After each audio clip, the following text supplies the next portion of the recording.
All right, you tell me when we're up and running, and It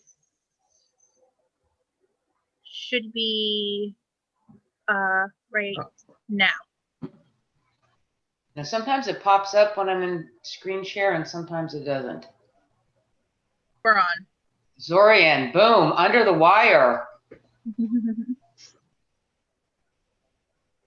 And there were 2 people in the waiting room. What? I don't see who it is. All right, we'll get started. All right, guys, hopefully we can be as succinct and organized as possible as usual. Our virtual meeting, workshop meeting of April 26th. Everybody gets to stand and address our dear flag. I pledge allegiance to the flag, United States of America. United States of America, the republic for which it stands, one nation, under God, indivisible, with liberty and justice for all. All right, roll call, Brianna. Chair Lindstrom. Here. Mr. Sarofsky. Here. Mr. Williams. Apparently, I'm here twice. trying to get rid of one of them. Mr. Jones. Here. Mr. Pinsky. Here. Ms. Maloney. Not here. Mr. Grasso. Here. And Zach is also, but he doesn't get to get called to order. All right, the first thing is I want to do a quick review to remind everybody, we have, just because we have, if you looked at the order of events coming up, we have quite a few subdivisions that have quite a few constraints on them. The fast, easy, and nice ones are sort of, there's Anne Marie, have gone out the door. So I want to remind everybody very quickly. First thing, our mandate and the planning board is that everything we do is to put forth the comprehensive plan, that everything that is in the zoning is a minimum standard. It is not a maximum standard. And we have an ability to go beyond the standards that are there. Also, at the very beginning, probably everybody should look through to remember in our beautiful, I did not pull up the code, but if you look at 140-2 purposes, so it's the legislative intent of the chapter to prevent standards and procedures to guide land use in new development. The law is specifically intended to implement the town of Rochester comprehensive plan, including but not limited to the following objectives. And there is an A through Y there, and we should keep all of those in mind when we're reviewing all of our applications, because we get in the nitty-gritty sometimes, but the real reality is the larger things we look at, like protecting historic resources or protecting the quality and quantity of the water supply by strengthening measures to prevent groundwater contamination, regulating floodplain development, et cetera, et cetera.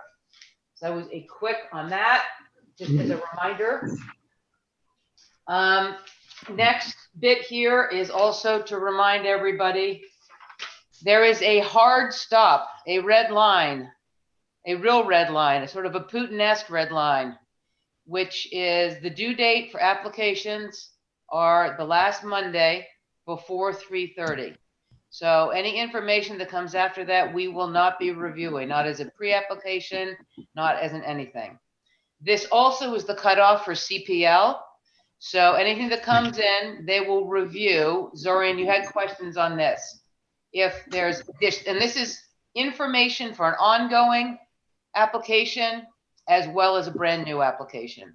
So if new information comes in both for us and for CPL, CPL will have a look at what is in the folder as of tomorrow, and they will re-review anything new and additional that is in one of the applications that applies to them.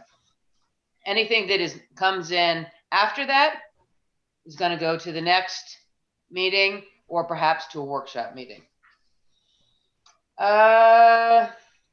Also, Super Sam's organizational processes that you see here. See if I can make it a little bigger for everybody? So we don't do it perfect every time, but we are pushing to get to great perfection. First thing for every either an ongoing or a new application is an intro from me or whoever shall follow as the chairman, what kind of application is for consideration, overview where we are in the review process, overview of what's been going on, quick look at everything. Then a presentation and overview from the applicant if it's new, if there's new information. Questions from the board, that is our round robin. Public comment if we have a public hearing. A further board discussion. At the board discussion, it's just the board discussing. Nobody else weighs in at that point. Get to a conclusion and summary of what we need to do next and findings and decisions if it actually is going to the point of a decision. After that is done, we use now the application tracker. There's just, we are starting to track your decision date and expiration date due to events that have recently occurred. We're going to try to track this, although it is not the responsibility of the planning board to do so. Then we have tabs for a minor subdivision, what you need initially, everything else we could use, all the legal data that could be put onto a plan. Man, it goes really slowly on my computer. Have the same thing for major subdivision, lot lines, special use permits, site plan approvals.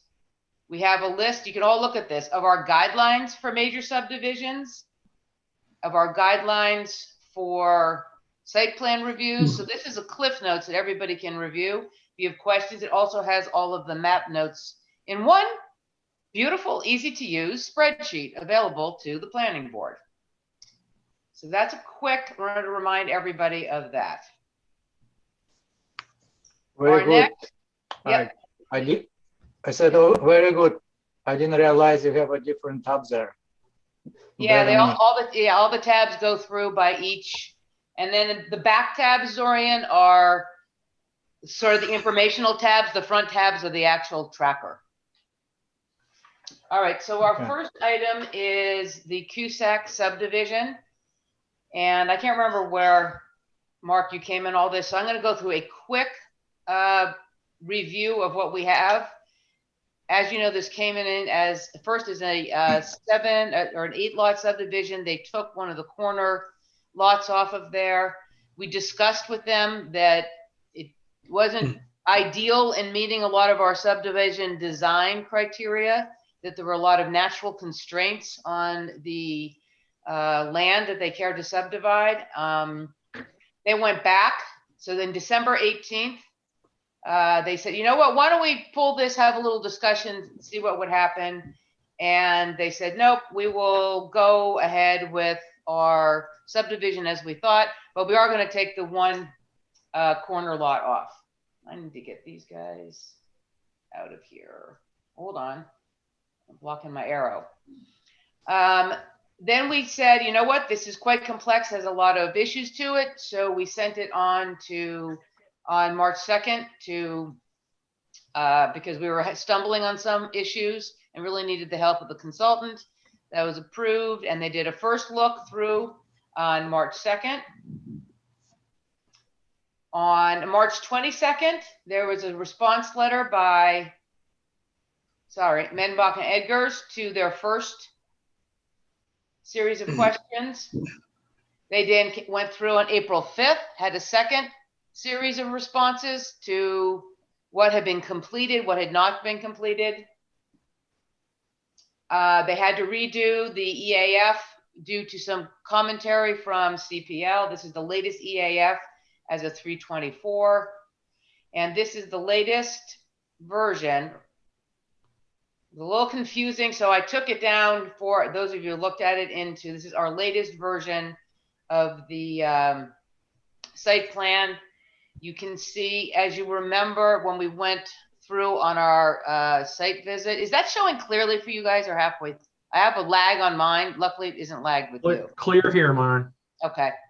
Lot 5 and lot 6, the edges were changed to go along a stone wall that when Mr. Medenbach went through, he saw that that would be a better periphery to follow existing, as is per our code, following existing stone walls. You also can see that they had to do a cutout of a corner on lot 1 because they're going to give some of those lands to the neighbor because the neighbor has somewhat infringed by building a deck there. You can see also the proposed conservation easement areas in sort of a light green. They have greater detail of the housing locations here. Then we have a grading or a partial grading and driveway plans that were submitted. You all have seen this. You have the test hole data. You have your general pretty standard detailing for septic. You have your general detailing for erosion control. There'll have to be more to this because of the fact of the land disturbance, but this is the first brush. And your typical details for a typical standard erosion control and our slope lines. So you see there will have to be some, especially if you look at lot 5, there's going to be definitely have to be some grading to get that to a 10% because there's parts of it that it appears to me, I'll let Liz comment. Same thing for lot 1, that we have more than a 10% grade. So there's pretty substantial grading in my opinion, but I'm not an expert, hence why Liz is here and Greg is here on the driveway grading. And that's that for right now. We also received, this is a sight line distance for all of the lots that running through, which we can have Liz once again work with us on. And do I have anything else? And this was from the this is just copy of the letter that was sent to the sight lines that were sent to the town of Rochester highway. This is our heat map of slopes. All the red is higher than 25. So this is where you see, well, there'll have to be grading because especially on lot number 6, I believe it is, you do go through 25% grade, and lot number 1 gets a little rocky. The other ones are relatively okay, in my opinion. And that is a repeat. And here is the great thing that Liz did for us. So we are going to open. I asked her with pretty pleases to go through and take everything that, now can everybody see? Let's get that as big.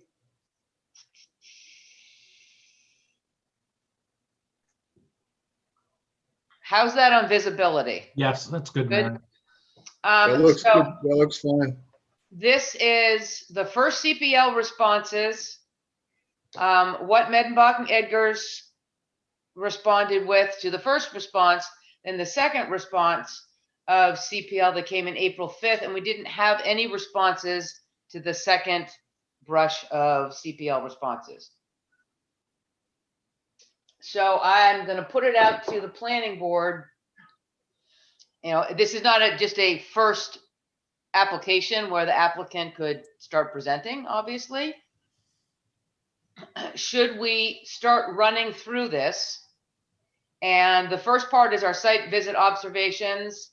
And we could have, you know, a new section here, which is 426 PB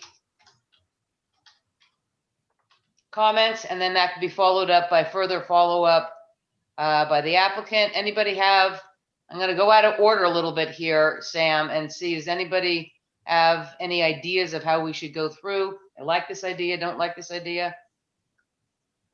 Or do you just want to give it back to Medenbach and Edgars and say, respond to the stuff that's there?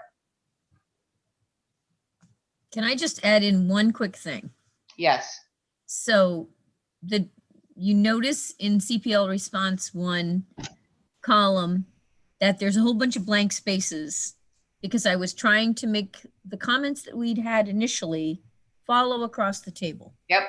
But then we had all these important site visit observations. So that is why you see a bunch of blank spaces in CPL response number 1. Just so you get, the structure of how we did this. Yep, I totally got that if everybody hasn't looked at it. So if you go down, guys, then you'll see something where you get to driveway access comments, and that's more classical. They were the first comments that CPL had. It was considered an incomplete response by Medenbach and Eggers. Here were the further comments that they have. So we're awaiting new comments here. The top part, new submittal, thank you, sorry, new submittal from the applicant. Yep. On the top part, this exactly was new stuff that came up in the site visit. At a minimum, I would think maybe we should go through some of the site visit to give some guidance as to what M&E could do on that, but I am open for commentary and. I have a suggestion there. Yes. So I think it would be good to go through the site visit comments for you to go through those with us. I'm wondering if you scroll down further, it appears as though there are quite a number of incomplete responses from the applicant and/or partial responses from the applicant. So rather than read through a lot of this, it may just be a matter of Medenbach, Barry working on some responses, and it would be important to get that second response from him to Liz's April 4th or April 5th submission, to get that response and to have Medenbach indicate yes, he agrees, or no, he doesn't agree, and then we would have actually something to talk about. I think at this point, an incomplete response is an incomplete response, unless some of them need explanation from Liz in order. If you disagree, Chair, that they're not incomplete responses, if you follow me. So I think it'd be useful to go through the site visit stuff, but then any further than that, maybe Liz could take us through some major remaining points. And we just look for the responses then from the applicant's professional. And does anybody else, Patrick, agreement, disagreement? What do you think? I think that sounds reasonable. Mark? Yeah, I agree. I think it's best that we have some back and forth with the incomplete responses in attempts to complete that. That's the point of this meeting. So I agree. Zorian? Yeah, I'm looking for CPO, last CPO letter, 4.6, right? In the folder. It's in there. I made a note. It is it's the second one. They're in order. So you see, I believe okay. In order. Yeah, I got it. Thank you. Because I made a notes to some questions. So okay, I'm ready. Who else? Anne Marie? Any and Sam? I'm comfortable with what Rick said. Okay. Anne Marie? We'll take that as a yes. All right. The first site visit observation. Maren, may I make one more comment? I'm just looking. I see Barry here, and I also see, I think, Bill Collier. Is that you, Bill? Correct. Since Bill is on, at some point, Maren, you may want to ask for some detailed commentary around the easement, the conservation easement, and maybe give Barry an opportunity at some point to agree or disagree with how we're going about this. But to save everybody's time, he may be working on the response to Liz's April's letter. And so anyway, I would like to hear from Bill on the easement. Okay, well, why don't we, Barry, does that work for you? Why don't we go through because you haven't had any chance really to see or go through the Yeah, site? well, Mark, what I'd like to do is just go through some of the items in the letter that I think really need some direction from the planning board. Okay, And, on a couple of issues, that we want to discuss with the board. So, if you want to just go through the April 5th letter, item by item, and some of these items we could skip over, we can respond to easily. I think we'll stick with the format here. Let's go through the site visit definitively because you haven't had a chance to Sure. really look at any of that. Yeah, And then we'll do that first. And then because some of the other items, we'll still need a written response. So just Yeah. discussing it and saying, no, we don't think that's incomplete or that's complete. It'll still need a response. So, but where you need clarification, obviously we can go through and if it's as not clear as to what we're really driving at. All right, so in response to prior comments, the proposed driveway center lines were staked for observation. Site visit was conducted. Tom Harvey was there, Barry was there. And so this basically, we had asked previously to have the center line staked so we could see where the driveways were. Hence we did the site visit to see where the lay of the land is. That's sort of setting up. Liz, break in if I'm misinterpreting anything. So we visited the sites and we asked for site distance lines. I can't fully comprehend the mapping of site distance lines, so we might have Liz or Barry both go through that. To me, it looks like for lot number 1, you have poor site distance, but. Or Greg Bolner. I think Greg Bolner's on the line too. Okay, and that's right, Greg was there. So we could hit that because it doesn't look like your site distance is sufficient for lot number 1, but I'm not an expert. Also, the plans show the location of the adjacent driveway to the north of lot 5 to show how that relates to the location of the proposed lot driveway.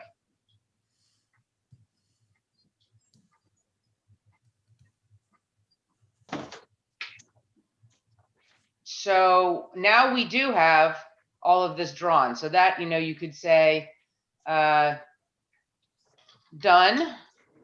Well, wait, in that comment, we're saying the plans should show the location of the adjacent driveway to the north of lot 5. So it does not show that at this point. Yeah, we have no problem showing that. All right, so we'll get that on. That's an outstanding, but it does show we do have site distance lines. Do you want to pause here, everybody, and get a Greg explanation of site distance lines? Yeah, I personally could use where's my site distance line graph? Can you zoom it in, please? So the site, I need to find it. so the site distance lines in the town of Rochester are based on the classification of the street or the road, and the classification of the road, I think in this case was a minor road. I'm trying to look up what that was. In a minor road, a site distance of 250 feet. And the in other, that was a minor street. And so the site distance for a minor street was determined to be 250 feet. So what this first plan shows is in the horizontal, the site distance from lot 1. The little bit of concern I would have, and it's probably not an issue, but it is uphill on the north side of Upper Cherrytown Road. I would want to make sure that where you see that dashed line to the south that crosses outside the roadway, that is not brush or ground elevation that would cause a vertical site distance issue.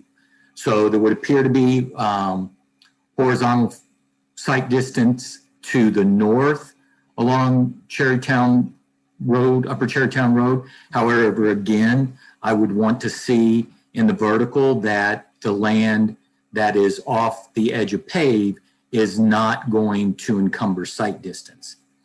So there's two issues with site distance. So one is in the horizontal. And if we can go to the site distance for lot, There's two. 5. Let's see. Come on. There we go. So the site distance for lot 5 is shown to the north to be the 250 feet horizontal. He's highlighting here in yellow where it's off of the road, both to the north and the south. So again, we would want to make sure that that's cleared.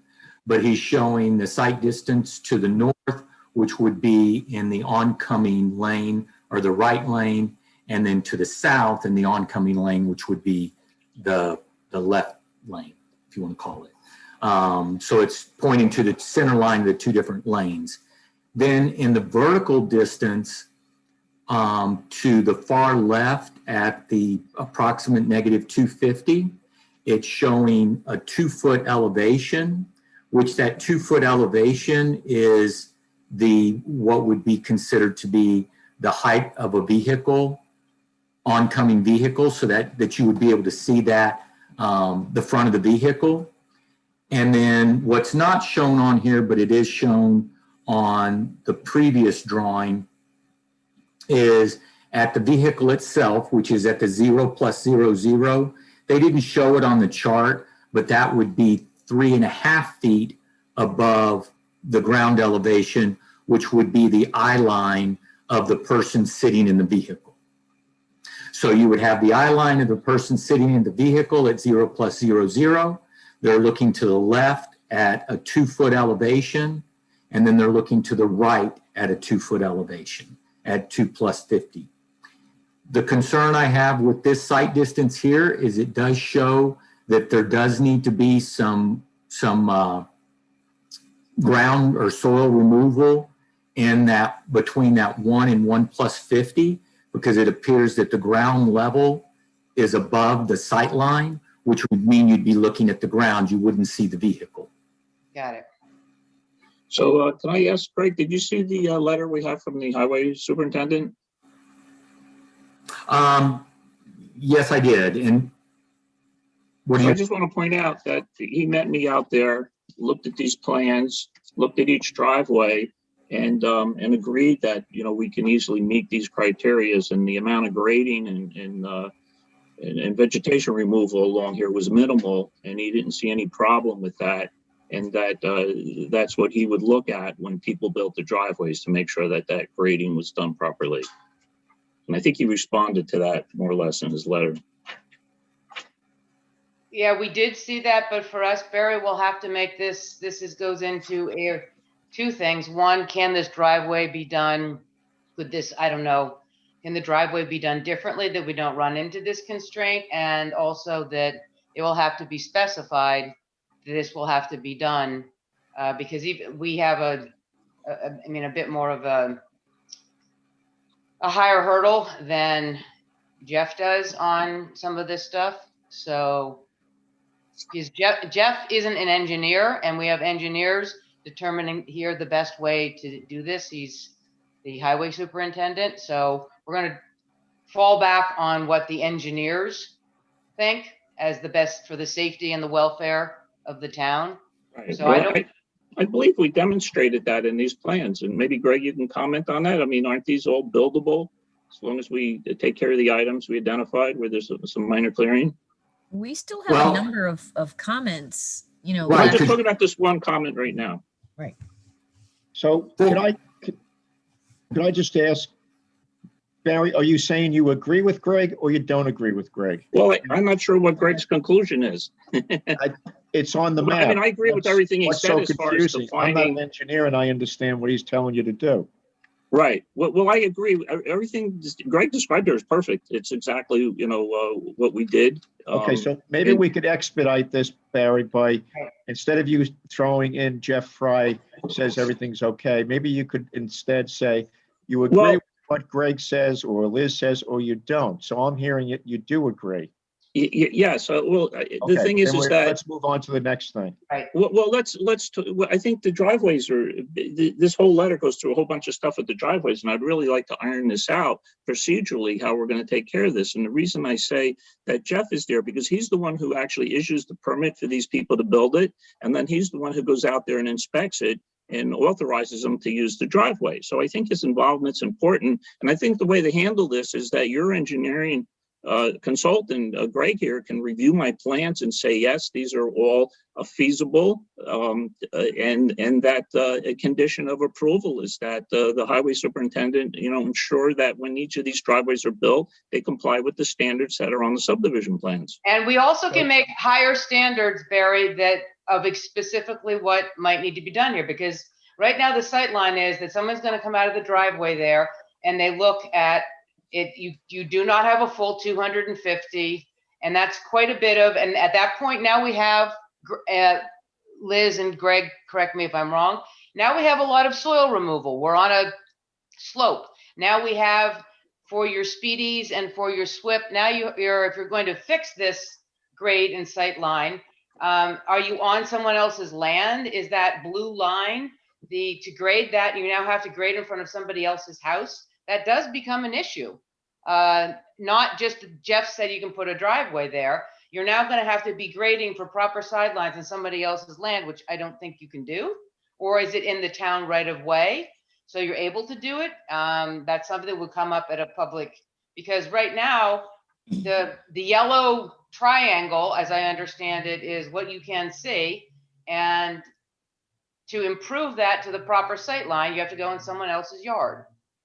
The yellow triangle is within the right of way, but the yellow triangle is, and that's where it needs to be clear on the plans, and whether these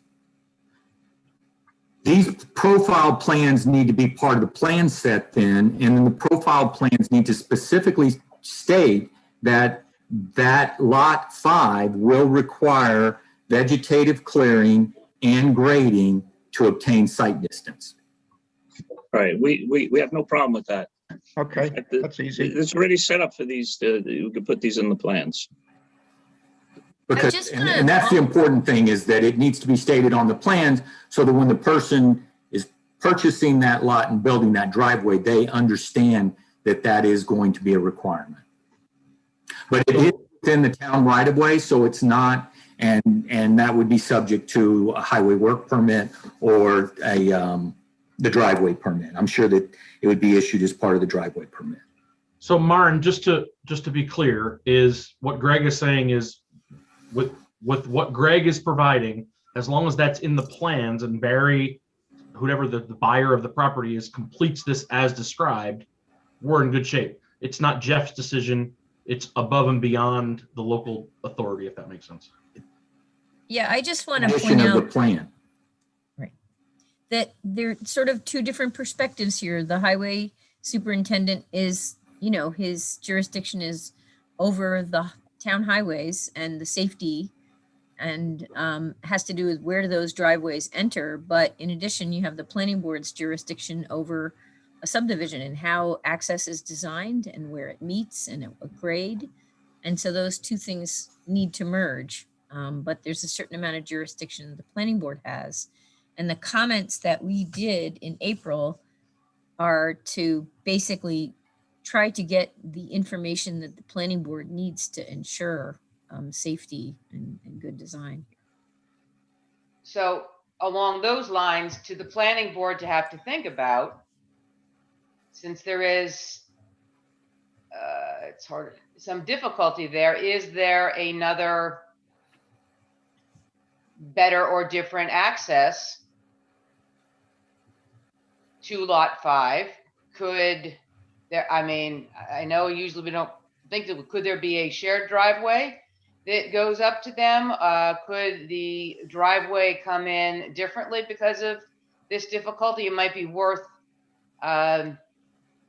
having a look at that so you don't end up having to put these constraints on. Chair, what I also heard Greg say was that lot 1 also needs some modification in the location of the driveway, right? Because there's inadequate sight distance. Did I misunderstand you, Greg? Well, I don't, I said it's not shown. Okay. See, the, So, It's not shown, and so we will have to be shown, once again, it's going to need quite a bit of, because of the way the sight line goes, it's going to need vegetative clearing around the corner, which is on the non-subdivision part, although she does own all of the lands. So that will also have to be on the plan. You know, I want to remind everybody, and I'll remind myself as well, that in many other towns, this kind of project would be a major subdivision and there'd be one road for lots 1, 2, 3, and 4. In this town, the code allows for a minor subdivision giving 4, 5, 6 separate driveways. It becomes even more important with that number of driveways that the sight distances be appropriate. In some other project, there might only be one road servicing 4 of the lots, and the sight distance wouldn't be quite so much of a problem. And as to Jeff's input, it's very, very valuable as the highway superintendent.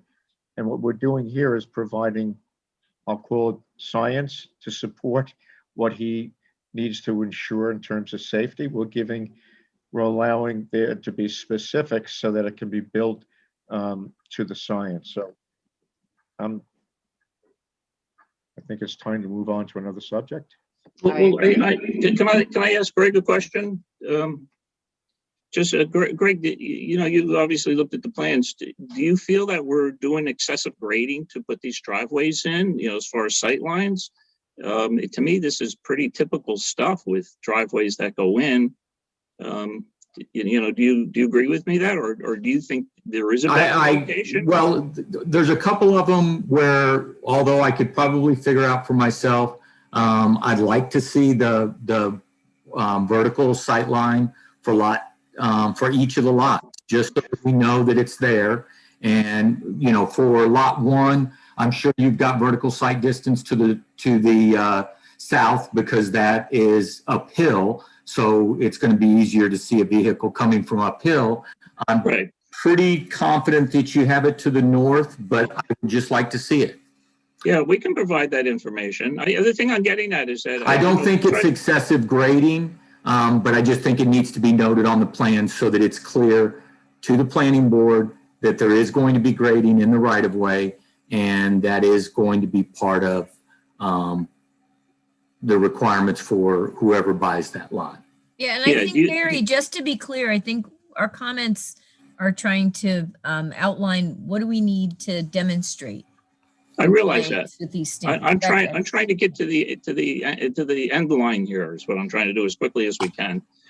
So, Greg, do you look at any of these driveways and think that I should relocate some of them? I mean, do you have a professional opinion on that? Whether the driveways we show are adequately placed, or do you think they should have any recommendations? Do you guys want to think about that and recommend it? I have actually looked at this some, and because for lot 1, we had looked at if you move the driveway more to the north, then you have problems with sight distance around the corner. So I think as far as that driveway can be to the south is better. With the grading the way lot 1 is, I think in trying to optimize or minimize the grade on the driveway itself, I think its location is probably the best location for that, because you can't, if you move the driveway more to the south, you're shortening the driveway and causing the grade to be steeper.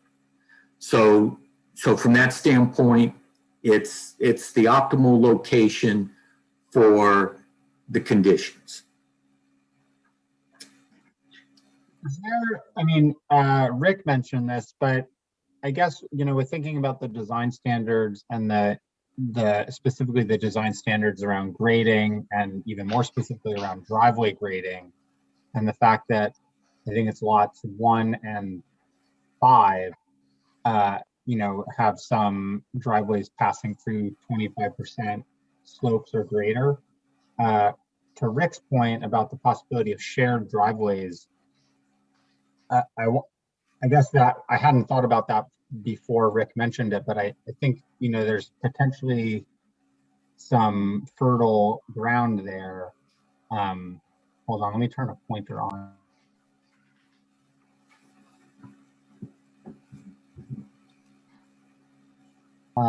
Okay, so I'm thinking like here, I wonder if there's a possibility of a driveway coming in like this way and then splitting off here.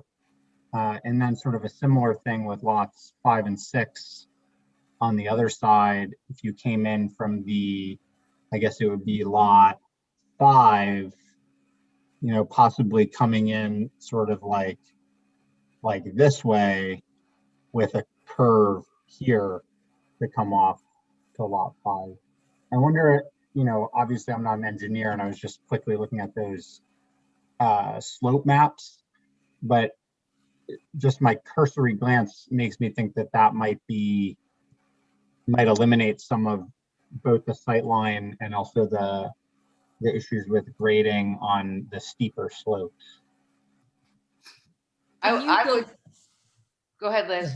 Just go back to the other side of the road, the other shared driveway situation that you were talking about, Sam. It was between 2 and 3. 1 and 2, I believe. Oh, 1 and 2. Yeah, when I was looking at the slope map, what I sort of saw was doing it sort of, you know, like this way with the I see. split like that. And I was just looking at the steep slope map and, you know, obviously, like, how is there a way that would be sort of similar? It's just an intuitive line that I made. Obviously, I did. Yeah, there's the slope map. So I guess I was thinking, you know, coming in kind of like this way and then splitting off like that, something like that, where then you avoid the problem, you know, here that we were just talking about. And then the there'd be same, one less driveway. and then the same thing, draw it up on the, across the road. Yeah, I was Yeah, thinking. you're following the yellow. You follow Sort the of. yellow basically in. Yeah, come up like this way. And then it's only one driveway. And then, you know, you do a curve, you know, it would split off or something. I mean, I personally like that because it gets away from, there's just, if you go to the more aesthetic, general, there's a lot of driveway cuts here in a little tiny bit of area due to the constraints on the back and the water, etc. So you, this would cut down on some of the, making it look like a subdivision with a lot of cuts into the road. So maybe Meadowbach and Eggers could go back and have a look at that and see if that's a possibility. If you, What about complexity with shared driveway? Say that again, Zorian. You always cut out because of your back. What about complexity? You know, 2 people sharing driveway. They start. You know, somebody would like to buy property completely independent driveway rather than going to somebody, or allow somebody go through your property. That's not really our problem. Our problem is the land use and what's best for the overall land. Well, I think the applicant has some rights here too. You know, the other thing you do when you cut the driveways in the lot, you take somebody's lot and you cut it in half with someone else's driveway. So it kind of devalues the value of that lot. I think what we demonstrated here clearly complies with your standards and codes. And when some of the shared driveways, you're going to end up with longer driveways. You know, if we go all the way through from lot 5 to lot 6, you know, that's a much longer length there. Well, some of the alternative is driveways. We tried to keep the driveway lengths to a minimum. You know, the same thing. You know, we thought about, well, what if you share driveways across the street? You come in, well, then you're still creating more driveway length, and of course that adds to disturbance. We're trying to keep the disturbance down here. Well, you're sort of. I feel like there's an opportunity for I think it's lots 2 and 3 to kind of meet right along the property line. I don't know. I'm looking at it. that wouldn't be such a big deal. You mean just I mean, come in on the property line and split right and left? Yeah, Yeah, because, I think just especially with the grading map up, or sorry, the slope map, the biggest obstacle with the design standards, at least to me on this parcel, is how to manage the language in our design standards about, it's basically you're supposed to prohibit any disturbance to 25% or greater slopes, And we're except doing for it. driveways when there's no other possibility. right. And the language there is like, you're allowed to do it for driveways, but if and only if there's no other possibility. So what we're looking for here is there another possibility? And the shared driveway idea is trying to find a way to, satisfy that part of the design standard so that there can still be this number of lots, and try to avoid that 25% slope disturbance. Well, I think the thing you have to look at is the amount of 25%. It's not like we're driving the driveway through a large section of 25% slope. We're really just skirting it, in a couple of locations. That's not really true of number, is it number 6 there? That's a lot of slope, and we discourage it underneath that. So I think maybe you should go back and have a thought, have a look, see if maybe there are some ideas, because we're bringing this up, but we're not going to resolve it here now. We have a long night and we should get on to some of the other. It merits more thought, and it merits some noodling around and some. Hey, Myron, I'd like to just throw my idea out, and this is Yeah. something that takes off of Sam really quick. I know we're pressed for time, but on lot 1, I was thinking that maybe bringing the driveway in similar to the same shape that it is, except flipping it the other way, and maybe making lot 1 a larger size, meaning larger acreage, so that it could come in off the right side, so it didn't have a shared driveway, and making the other remaining lots, just moving everything down a little bit and making the last lot a little smaller, and then having the shared driveway for 5 and 6 like Sam proposed. I think that's a great idea. But on lot number 4, we do have some room on the right where we could shift that home site down a little bit more towards the right side of the plan, and potentially giving more acreage to lot number 1. I don't know if that's an option or not. Yep, I totally see what you mean. Because lot one is just really constrained. I mean, Yeah. the easiest thing would be get rid of the whole idea of lot 1. And I agree with that too. But if they're stuck on 6 lots, then I think lot 1 should be larger acreage. exactly, giving it more flexibility with driveway, Right. and you can, because the other ones have more. I mean, then by doing that, Mark, you also get, is it lot 3 could get out a little out of that slopey area there. Yes. Everybody exactly. de-slopes as a non-technical term. Right. Or the best situation is combine lot 1 and 2 and have one gorgeous house on that beautiful pad in the back, but it doesn't seem like they want to do that. So Exactly. That would. Well, that gorgeous pad in the back is in the conservation area. I know. Down by the stream. It's a great You spot. can't get to the gorgeous pad except by a drone. Right. Drone in they don't take care of like your grading problem if you drone in. So I think some more noodling on that would be merited. So let's go to, this was taken care of, number 3, that's done. Yep, See, it's that not was all bad. progress. Significant trees to be taken down. The planning board member want to discuss the further rest of the board. Yeah, we need input on that from you guys. And so I'll throw out there that I'm not particularly concerned about this. I don't feel that I would be happy to get rid of this requirement personally. I would like I agree. to keep it, but I think it doesn't have to be as in-depth. The tree survey is getting you could probably go through and have either have someone from the ECC that we have, or have your consultant that did the, what do you call it, T&E report, seeing if there were bats and bog turtles, etc. Just see if there's some significant trees that should be mapped out that are very large and very nice, that it could be avoided that those are taken down also, because one of our things is to keep the tree cover at the front of the to the degree that it doesn't prevent sight lines, et cetera, at the front of lots and to quote unquote hide houses in the back. So I think Just, not going through and getting every tree who's over 8 inches is necessary, but doing a sort of a more of a bigger 10,000 foot look at that, I think is part of And it.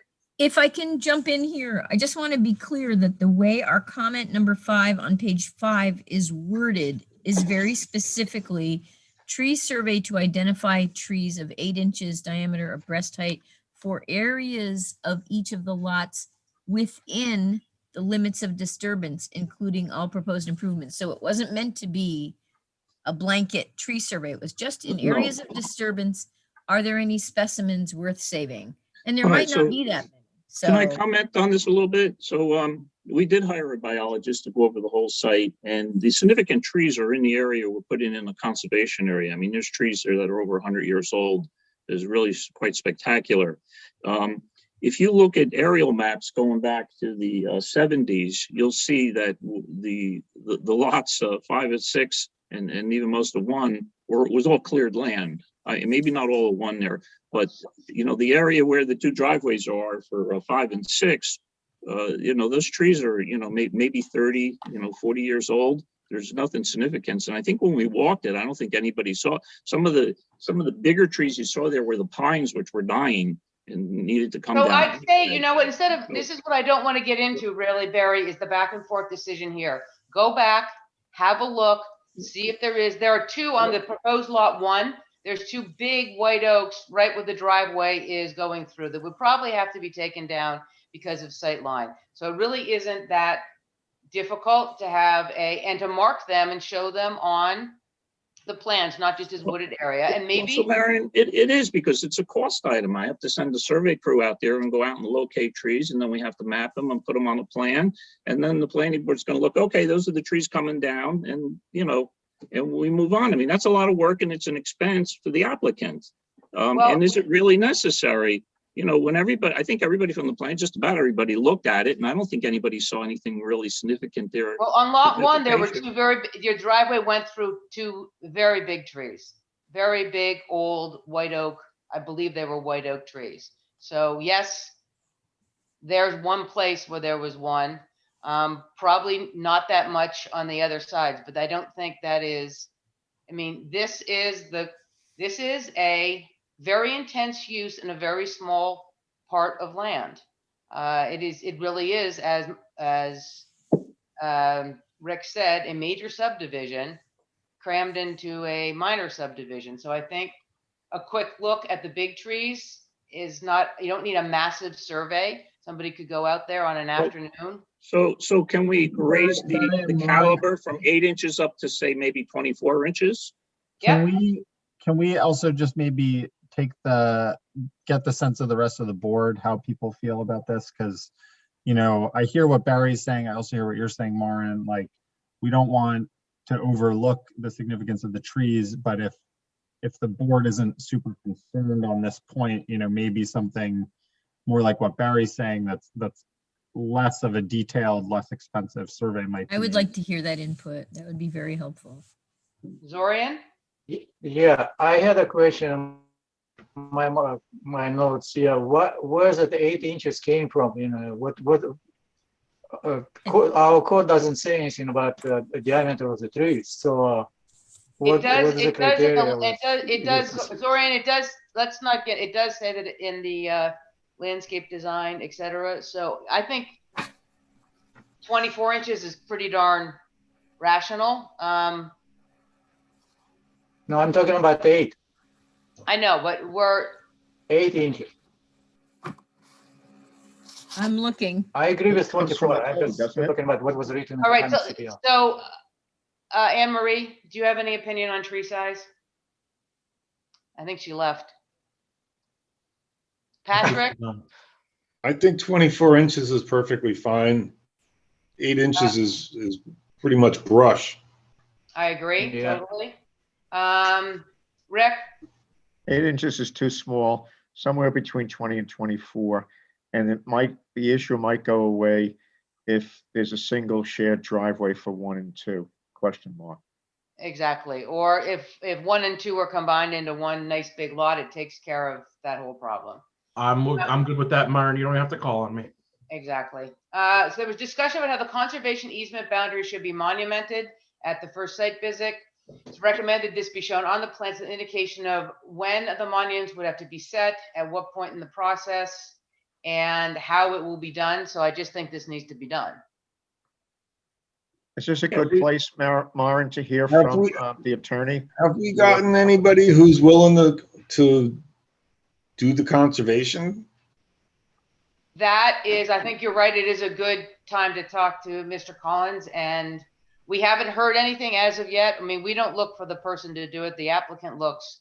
I know that behind him, Mr. Warish has conservation easements, so this sort of could fit with that. I don't know who has those easements, though. I didn't look at it. But Mr. Collins, you want to speak to this? Yeah, I had sent Barry a letter on March 4th. Are you in possession of that letter? Yeah, it showed the things that you wanted to keep out of the, but it didn't mention, it was just a deed restriction that you were, and we had said that we wanted a land conservancy, or to look into at least a land conservancy Well, taken to this over. I think for 6 lots, a restrictive covenant is probably more economical. And who is going to be more interested in seeing that it be adhered to other than the neighbors? They're certainly going to be on site every day. If they see any violation of it, they have a very easy remedy to go to court. We can strengthen it by saying, that if you go to court and enforce it, you're not only entitled to injunctive relief, but get your legal fees. And that way it'll guarantee that it'll be adhered to. So Bill, it would be in each one of the 6 deeds? Each one of the 6 deeds, and any one of the 6 homeowners or landowners would have the ability to enforce it by going to Supreme Court. Has anybody, Barry, anybody, or Bill, have you talked to a group like Rondout Esopus Conservancy to see if they'd be willing to, they take smaller parcels? Has anybody talked to any of those conservancies?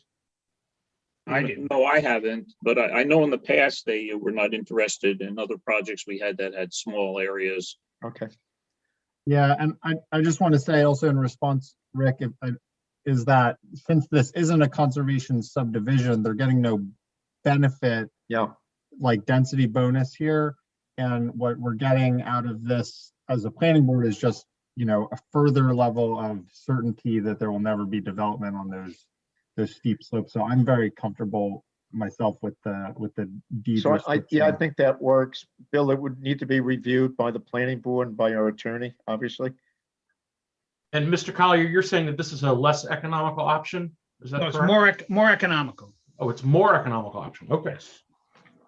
And So Maren, we just need to put in the conditions that it be approved by the planning board and our attorney. and we also need to put it in a plat. We need to put it on the plats. I mean, the Yes. plat, it'll be on the plat, all the restrictions. I don't know how you're gonna see anything on the plats.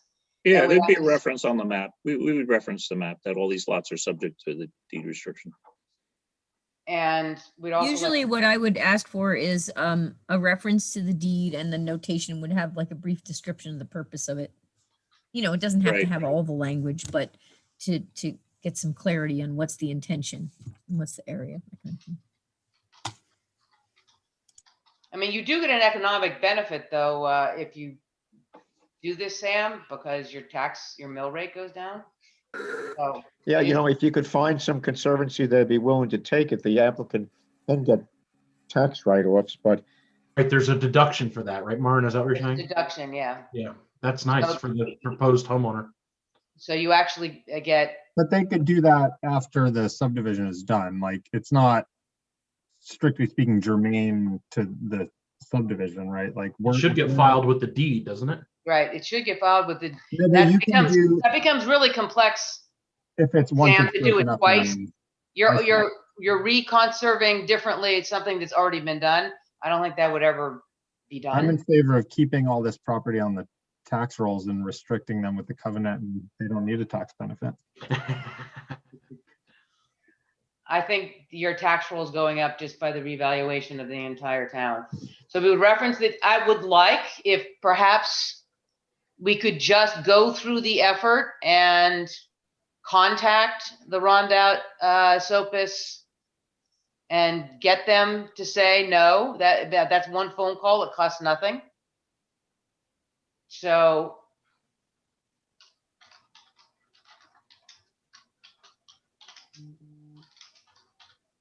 You mean the applicant will contact or we're going to contact? the applicant does. Just to make sure that, to confirm, because it is a higher hurdle, just to confirm that they wouldn't be interested and get a letter to us saying that, no, this really is too small to whatever. And also we'll need something, the monuments, how you're gonna, people We don't, typically set iron rods. You know, we have the meets and bounds iron rods. Unless you want to see, you know, we could send a fence post alongside them or something as a witness. well, just write it out and put it on the map and show us what you're gonna do. I agree that, there's a lot of people in the world that don't know what the iron rod necessarily is supposed to be. They rip it up when they're mowing their lawn because it's in the way of the lawnmower. So a fence post exactly with, so just, I guess, decide what you're going to do to make it so people really know that's their conservation area. Conserve the amounts of cuts and fills. Calculations done whether the earthwork balanced, although we did not yet perform any of these calculations, it pointed out the lots would be sold individually, so plans could change with a new buyer. Don, so what are you reading from here? Where are you? Item 7? Item number 6, the planning board members present at the site visit Right. had concerns about the amount of cuts and fills. There's a lot of grading for houses, septic, driveways. Thomas Harvey asked Mr. Medenbach about any calculations done and whether the earthwork balanced. Although he did not yet perform some of these calculations, that would be Mr. Medenbach, he pointed out that the lots would be sold individually so the plans could change with a new buyer. I guess that's one of the difficulties here. We don't know what they'd end up doing. And so we have to, Oh, wait a minute. We're approving the plans. It has to be built to the plans. right. So I don't understand. That's not true. We're approving the lot lines only. At the So end of you're the day. looking at probable impacts Right. or probable limits of disturbance. Yeah, And we're being convinced that it's doable, and all of these plans are evidence that it's doable within the standards of our code and that they would be able to obtain building permits for at least one permitted use on this, in this zoning district. But at the end of the day, all we're actually approving is a line. Right, because the applicant is not actually doing the work. They're selling the property when they're done. Mhm. That is correct. right, and the house And- locations can change, of course. Sure. So the idea is if you see something which does have multiple constraints like this, there's the optionality to say, no, since the house could change and since the septic could change and since this, that, and the other thing, we don't think this is a buildable lot as presented. That's what you do by looking at all of this, because somebody could say, nope, I want to put a 10,000 square foot house here because and if it meets the setback requirements, then they can do it. So that's why you look at all this, Sam, to see, does it have a wide bid-ask spread? What is the coefficient of uncertainty you're willing to live with for what could potentially be built there? So I So could are you point out saying to you, that- Maren, that you could put some conditions on the subdivision that if somebody built a house over a certain size, they had to come back to the planning board to approve grading plan. You know, I've seen that done before. So, you know, you can put some controls on this so Well, that that somebody sounds doesn't like a go in good there and idea. just destroy the land. But Maren, are we saying that all the discussions we've had about where the driveways are going and shared driveways, if it stays the way it is, somebody can come in and completely redo the driveway cuts as we've approved on the plan? Yes. Well, how Yep, do we avoid that? Well, I think, I just want to come back to the point of Greg and I going through the code. So we're just in the site visit comments now, but when you look through the rest of the memo, there are a lot of questions that we believe need to be answered to make things complete, to have a much better idea that the proposed subdivision is demonstrated to comply with all these things in the code. exactly, this is. And that's the whole point, is just demonstrate that it's feasible and possible, and that it can be done generally without a huge impact on the environment. And so that's why we're asking for more information, so it can be demonstrated. And hopefully that allows the board to approve, you know, the best thing that they can approve that's most compliant with the comprehensive plan objectives, the purposes of zoning and subdivision, et cetera. So let me just come back to Can I ask the a question? comment that I made about what could be built. I don't care if they put up a 10,000 square foot home as it's shown on the map, but we're going to a great effort to make, and Barry's going to a great effort, and the applicant's going to a great effort and expense, since this land is not prime, at least lots 1, 2, 3, and 4 for development because of the slopes and everything else. We're going through a lot of trouble and expense to say, here's how you're going to do it. Here's the driveway cut. It needs to have the following site distance, yada, yada, yada. I'm asking a question. I don't know if Mary Lou is on the phone, but is there a way of simply saying, and not only do you have approval for this, you have to follow pretty much exactly what's on the approved map, given the environmental sensitivity of the area, as to how you build the driveways and where you put the septic. That can't be done? Question mark. Why couldn't that be done? We can put a great deal of that on, Rick. We also can say what Liz was driving at. You can go through all of this and say, all right, we're having a constraint here. This is totally fine. We're having a constraint here, et cetera. When you take the whole holistic thing of all the elements of our subdivision design and say, you know what? Yep, you know what? You can pretty much do it. You've got enough leeway in the driveways. You've got enough leeway in the houses, and we can put, as Barry said, a size restriction on a house. You can say the driveway must be designed exactly as this. Or you can also say, you know what? We don't approve this because you can't the way you are presenting it, you can't overcome enough of those hurdles. And so you need to go back and redesign differently if you want to do it. Less lots, different lots. That's why we're sort of saying, look at the different driveways. So you can say, actually, going through all of these, there's too many hurdles. Or you could say, nope, you know what? You met all of them. Well, you know what? Let's just assume the board agrees that the 7 is okay. I'm not suggesting that will be the case. I would only vote yes if the plans as designed by Barry and agreed to by the board, notwithstanding what Sam said, I understand what Sam is saying, but it has to be built exactly the way it's been designed because of the severe land constraints. And I think we have to do it that way. Zorian? Rick, so how are we gonna accomplish that? I understand we find at least one doable, compliant way to build it, to develop the lots. Next question is how are we how to assure that the future owner will follow all those criteria?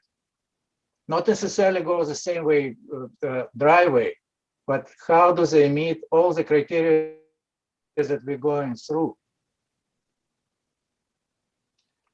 That's what we're doing right now, is going through all the criteria, getting more information. And when more information is provided, then we say, yes, this meets the criteria. No, this doesn't. Yes, this does. Yes, this does. No, this doesn't. That is the process we're doing right now, Zorian. Like if you look at the driveway access comments here, no site disturbance shall be allowed on slopes. I understand, but my question is how to assure the future owner will comply with that? That's my question. You can't 100% assure it, but you could say the driveway must You must, as they said earlier, in the sight triangle, you must remove brush to this degree in this quadrant, etc. And that becomes part of the approval. So the person who buys it realizes they have to clear the brush exactly like that to get their driveway permit. So to step above just Jeff saying you get a driveway permit, and then says to get driveway approved for this, you're going to have to do that. So when somebody buys it, they know they have to do that part of it. When somebody buys it, they know that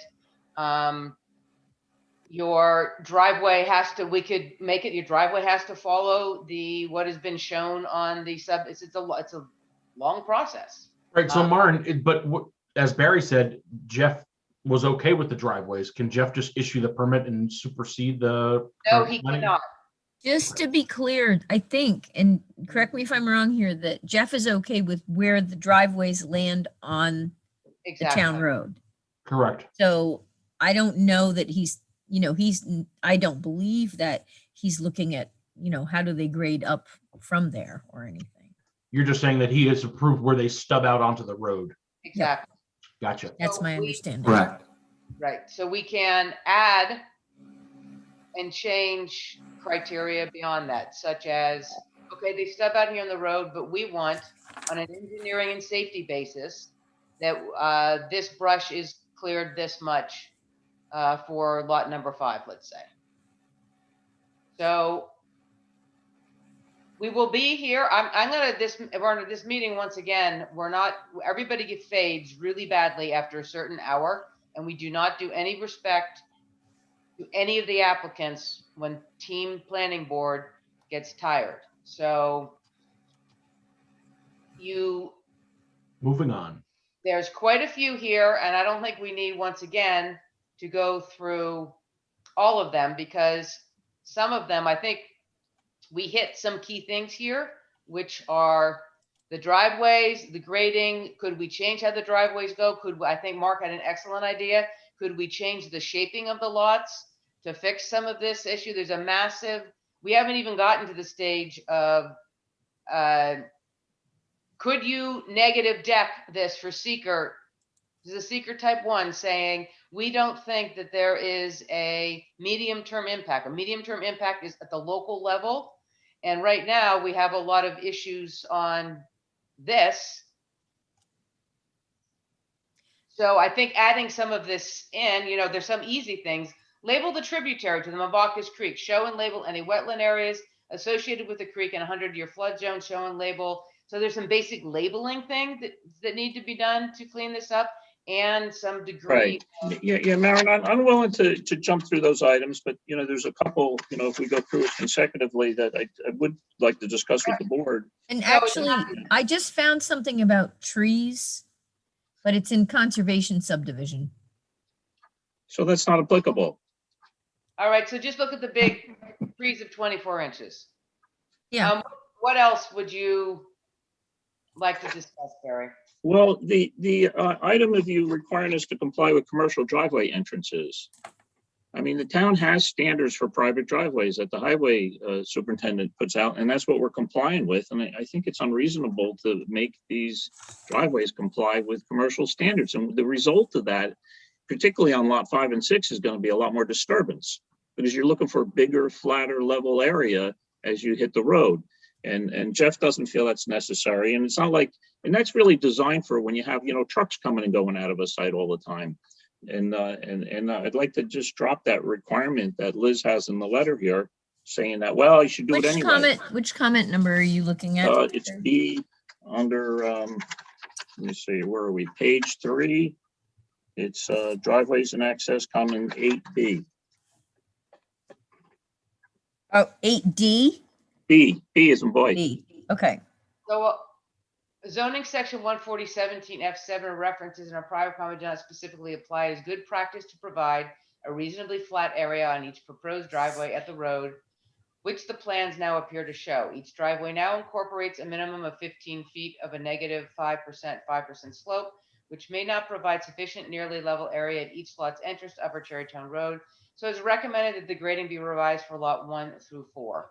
And that's to address, you know, a safety concern, looking at the big picture of this many driveways coming out in this stretch of road to try to maximize, you know, their ability to be in a car and sit and look and be able to safely take off, give ice and snow conditions.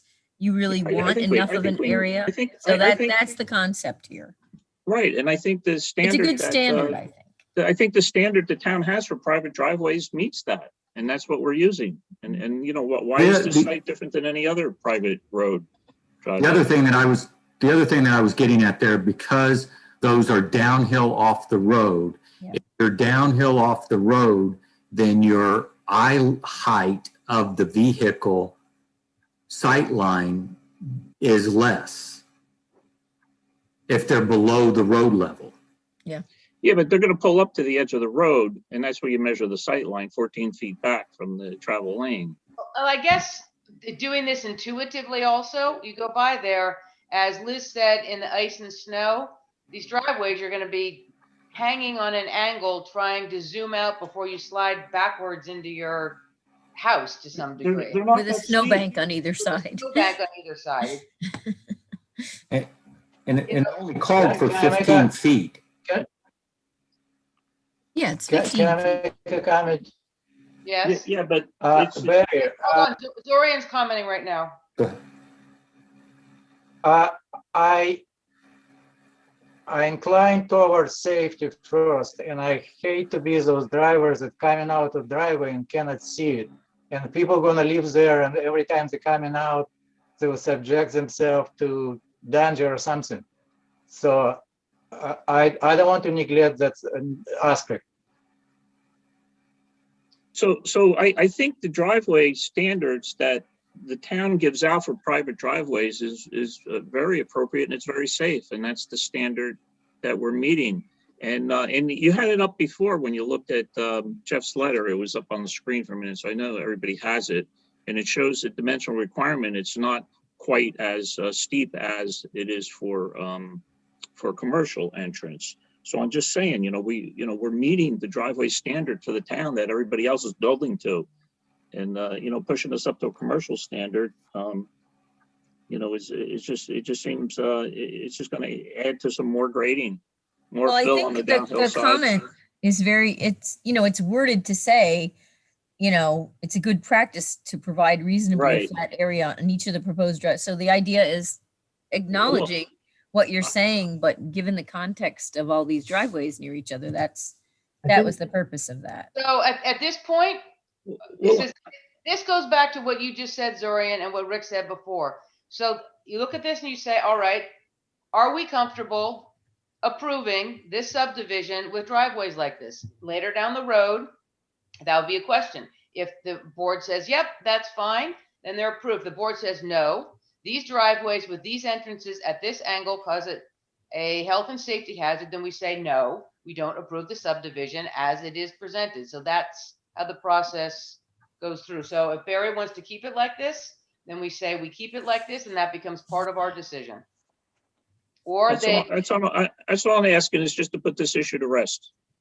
so we keep it like this, but everybody has to realize you will have these driveways at an angle, and we are supposed to be ruling on the safety, health, and welfare of people. So, And I just want to point out that the angle we're proposing is not severe. It's an acceptable angle for passenger cars. What's the angle? It's I'd have to show you on the detail. If you fire up the detail that Jeff shows you, it's quite clear, and there's plenty of room for a car to pull up to the edge of the road, and the car's relatively level. Yes, I don't know if you can look at them very well. You just had them there. that's not what you're doing. That's his standards. We want to see what is happening on what you're doing. So. Well, we did. We show the profiles and we say the entrance meets this detail. I'm trying to find it. We got a lot of. No, it's not in the plans. You had it before. It's a separate sheets that Jeff Fry sent with the letter. It should be here. The driveway profile. It should. Well, the driveway profiles. Yeah, but you don't have the little detail right at the entrance that you could see on the section detail. But yes, that one there. If you look at that. that shows what the criteria is for when you have a driveway that goes downhill from the road and when you have one that goes uphill from the road. And you can't really see the dimensions at that scale, but Well, this, I can maybe read them off from my Hang on, let copy. me see if I can. This is a standard document that you get from Jeff when you file for a driveway. Exactly. so That this, is correct. so that's not It's really a what we need. template. We need to see this for this use, and that standard document needs to be applied to these driveways. Right, that document that Jeff provides is just what they recommend on the town level. It's not necessarily pertaining to just this project. Exactly, so you need to draw out the driveways, basically. So maybe you don't have to meet that criteria, maybe, but, and it'll be to the board to decide if not meeting the criteria is. So I would point out that detail that the town has for private driveways, it has a 16-foot section from the edge of pavement that's relatively level. It drops down and then comes back up, and at 16 feet away, you're only maybe 6 inches, not even, maybe 3 inches higher than the edge of the road. So there's a length of driveway there that's as long as just about every commercial or passenger vehicle that the car would be level. So it's not like the car's pulling up to the driveway and it's at a steep angle. These are very reasonable, and maybe, Greg, I assume you have these details somewhere. Maybe you can comment on that too. Is that detail in one of the submittals, or is that was from the code? It's not in one of this, it's in the submittal. This came in afterward. So this would be something for you to review in this came in after the last submittal period. It would be after you get your file to look at it in the next thing going forward. So That's what the highway superintendent uses when he issues a driveway permit. So we'll take a look at that. So why don't we put this to rest? Probably should be drawing the plan. We'll have them look at it, and that'll be part for the next meeting. Anything else, Barry, that sticks out? Yeah, the recommendation that we pave the driveways. I think that should be up to the lot owners. Yeah, it should be, and it will be. We can't require that in a subdivision approval. You might want to suggest it on a map that it would be smart. We can suggest it. Yeah, I just thought, That's all this is. Requirement was if you read this.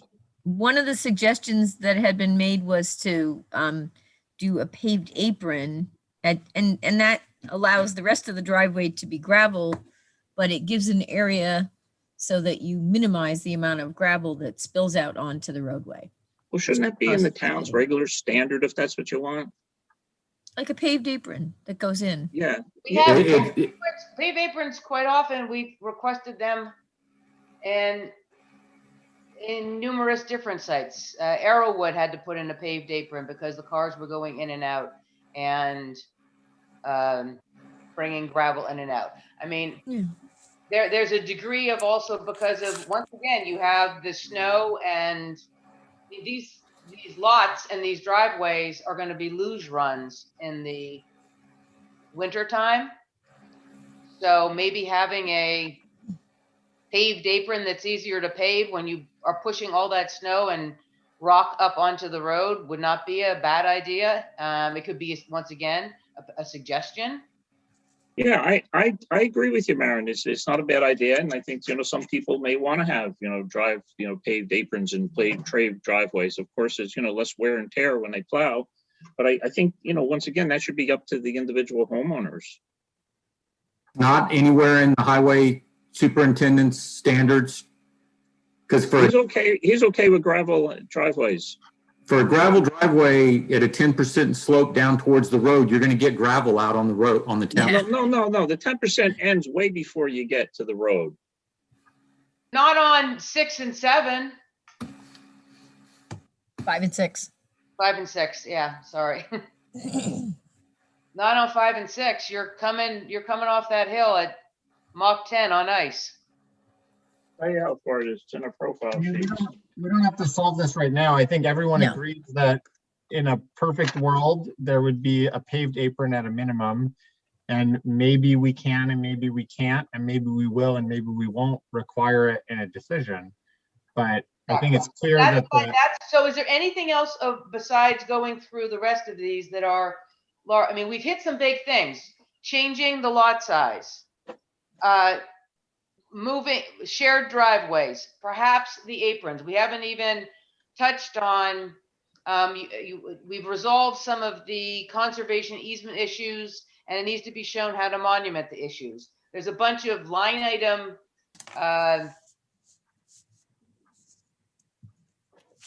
there's a bunch of line item stuff here that we Right. have to go through. And Maren, I have no trouble with them. I just want to like make some decisions here on some of these items so that we can move forward, like on a paved entrance. We're moving forward. We have just told you things that need to be looked at also. I know. So what's the decision on the paved aprons? Is there a decision on that, or paved driveways? Barry, I'm not sure what you mean by a decision. Don't I mean, need to make a workshop. decision. All right, so your consultant is recommending we pave the driveways. the consultant is recommending that on a plan demonstrating the feasibility of a proposed subdivision, that it would be beneficial to that application to indicate that a paved apron at a minimum would be better than a non-paved apron, as a way of convincing the planning board that health and safety requirements are being met. Okay, so is the Once planning there's board? a subdivision, then it's between the owner and the highway superintendent to get an actual driveway permit. I mean, All right, so what does the planning board want me to show on the plans? we want to be convinced that the driveways Paved are apron. going to be safe, which means at a minimum a paved apron and as flat as you can make it close to the road. Okay, well, if I just looked at 5 and 6, the 10% grade doesn't start until you get 35 feet back from the road. So then there's nothing So to it's- change. Yeah, then we're okay. All right, Well, there is something to change, Sam, because if you are plowing that driveway, the guy is gonna come down that driveway. And he's gonna come down that driveway and his plow is gonna be full of gravel. And that's gonna go, it might be flat there, that gravel is gonna go, we have it all over the road that I live, that gravel is gonna go all over the road. So if you have something that stops that gravel from, even though it flattens out there, his plow is full of gravel. I mean, our driveway should have a paved apron because we Yeah, put no, gravel. I'm saying the paved aprons are good. I think it was regarding to the flatness at where it intersects the road. So we want so we put that on there.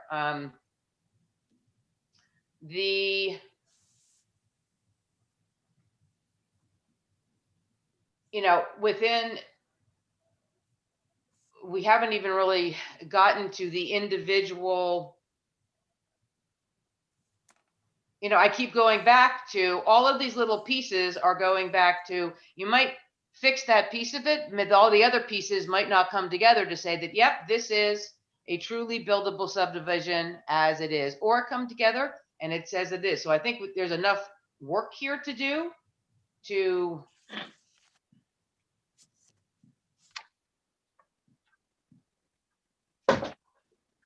so like the 8-inch trees, we got those are 24. I mean, as we've said before, Barry could.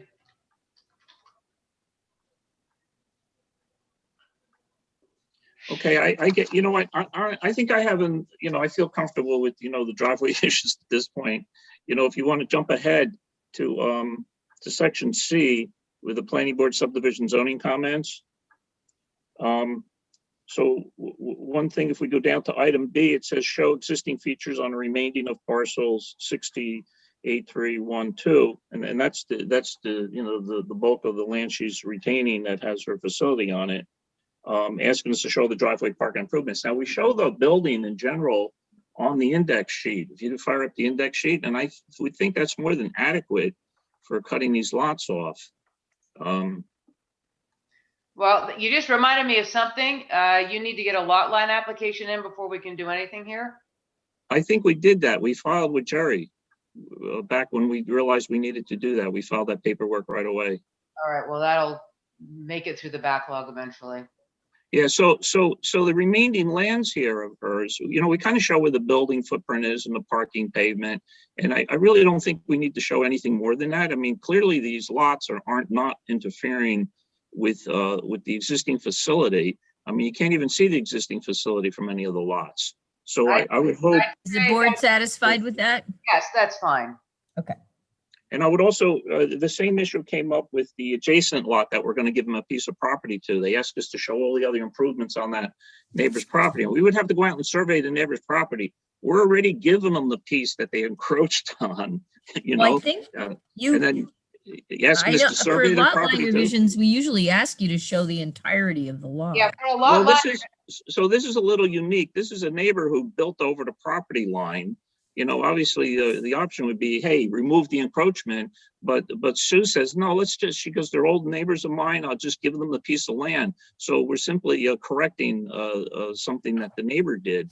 If you go to sheet 2, it shows, it has it a little better, I think. That doesn't seem like a reason to waive the requirement. So I think we're just surveying out the piece we're going to give to them that they're going to make part of their lot. And we'll show the information about their lot in that, but I don't want to have to be in a position where we now have to go and survey the neighbor's lot. Yeah, Hang on a second. All of those comments, the comment that you just said before about the existing features on the remainder of 68.3-1-2, that's the neighbor's lot. Right. I thought you were talking about the larger Villa Verde. Well, that comes up too. I thought you were talking about the bigger one. Sorry. I'm not concerned. I don't. You were not concerned about that. You misspoke, Barry. She was not. You're right. Sorry. I misquoted the section in the letter, but I think she brings that up on both of them. And so I know it comes up again somewhere else. And so I just want to make sure. Which page are we talking about? Are you talking about page 4 with the? Well, that's C1? the section I quoted. Yeah, right now we're talking about that item B on page 4. All right, that's the neighbor's lot. And what I'd like to not have to charge my client to survey the neighbor's lot who already encroached on our property. Are there any deeds that you can use to plot? Well, we would make a the file map would show that parcel to be made part of that lot, that neighboring lot. And what'll happen, the tax office will take it and make that part of that lot if it's approved by the planning board. Yes, but you without. But if there's. Go ahead, Liz. No, but I assume there's a deed for Filippo's that. Yes, she would grant her her deed too. Yeah, maybe I'm a. No, but what I'm saying is, can't you use the description of? There's a description of the boundary of their lot. Can you just use that and not survey? Well, yeah, of course we could provide a new well, first of all, I haven't seen a description, so I don't want to jump at the conclusion. Some descriptions are really bad. What I'm saying is we would provide a legal description of the parcel we're going to give them, and that there'll be a deed conveying that to them, being made part of that other lot they own. And on the file map, we will show the meets and bounds in the area of that parcel to be made part of the neighboring parcel. And that's all you really need to do. And if someday she goes to sell the parcel and resurvey it, they'll survey the two pieces together. But as far as the tax office is concerned, is they'll. Well, now, Barry, you're going around. You're cutting corners there again. That doesn't meet our lot line standards that we have to apply to everybody else. We've done this many times before. This is nothing new.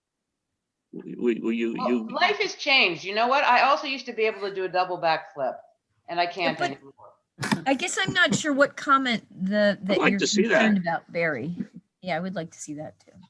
But I'm having trouble figuring out which comment are you concerned about? B.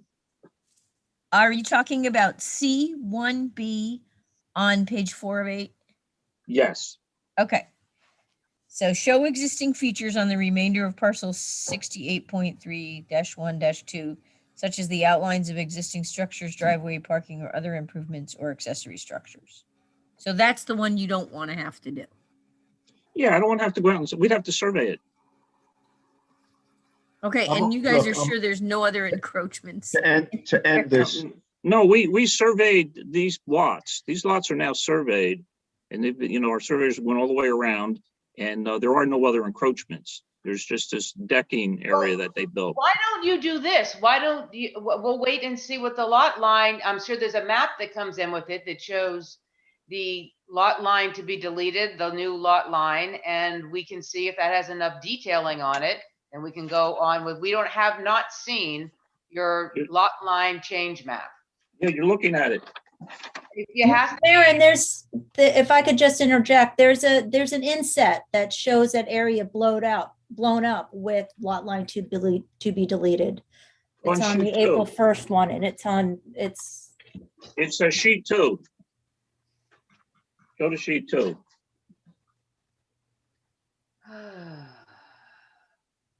I have to. Yeah, you're not on sheet. You keep going up. There Right you go, there. right there. Whoop, whoop, you're about to pass it. Top Alright. right. Up in the right-hand corner. Got it. Thank you, Heather. I think the best thing would be, Barry, for you to describe, when you do your response letter to the comments, to describe why you don't want to have to do that and describe what you're going to do. I'd be happy to do that, instead. but I'm just trying to save time. Instead of me writing the letter and waiting for another meeting and the planning board to review it again, I'm simply asking the planning board tonight, is that adequate? Can we solve this and say, yeah, that's adequate? We'll move on with that comment. Well, you're And I will respond in specifically the at, letter. I will respond to all of these. right, but you're specifically talking about not having to show the items in 1B. I don't want to have to show the rest of the improvements on their lot. That's up to the board. Yeah, that's what I'm bringing it up to the board. I mean, it doesn't meet the standards of our lot line improvements. What does everybody else think? I'm okay with it. I just want to make sure that the area that is being given to the FASOs, that was it 0.17 acre, that's what's most important here, because that's got to go on the FASO tax bill. The inset looks great. As far as surveying the FASOs property, no, it's like Mrs. Cusack is doing a favor to the FASOs, and she gets a bill from Barry for surveying it. That doesn't make any sense to me. So just Thank you, Rick. just let it go. Thank you. I would agree with Rick and just let Okay. it go. I think just surveying and having the lines delineated properly would work fine. That's Okay, all. good. Personally, I still really hate that driveway, so I don't know. I'm on the fence on it. I'm sorry, Mark, which driveway do you hate? On driveway number 1, I mean, it goes so far over to the lot line. Oh, we And- can move that over. No, we can't. That's just my opinion. I understand the I'll be- encroachment.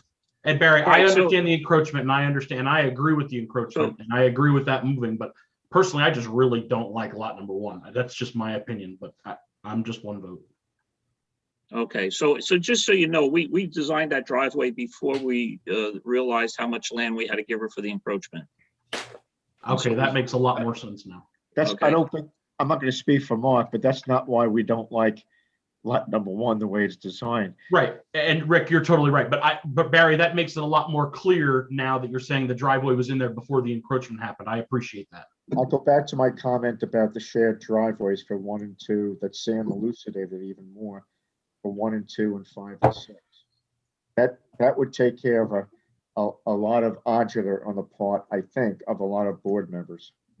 And I love the idea of making lot 1 a larger acreage to Yep. solve that problem and keeping You 5 and probably 6 could get shared through this a driveways. lot faster. You combine lot 1 and 2, and then do the combined driveway of 2 and 3. And it's only in lot 1 and 2 is now just lot 1, and you have. Oh, so 3 lose lots. another lot. Maren, Lose what you're a saying lot. is You make more combine, money off of a larger lot. Yes, you could, and maybe you're gonna lose a lot anyway, because this won't pass all the hurdles. It's a thought. And as Rick said, another thing to look at is more of the shared driveways. I mean, Well, the only instead of, we're gonna go back and forth on all of this.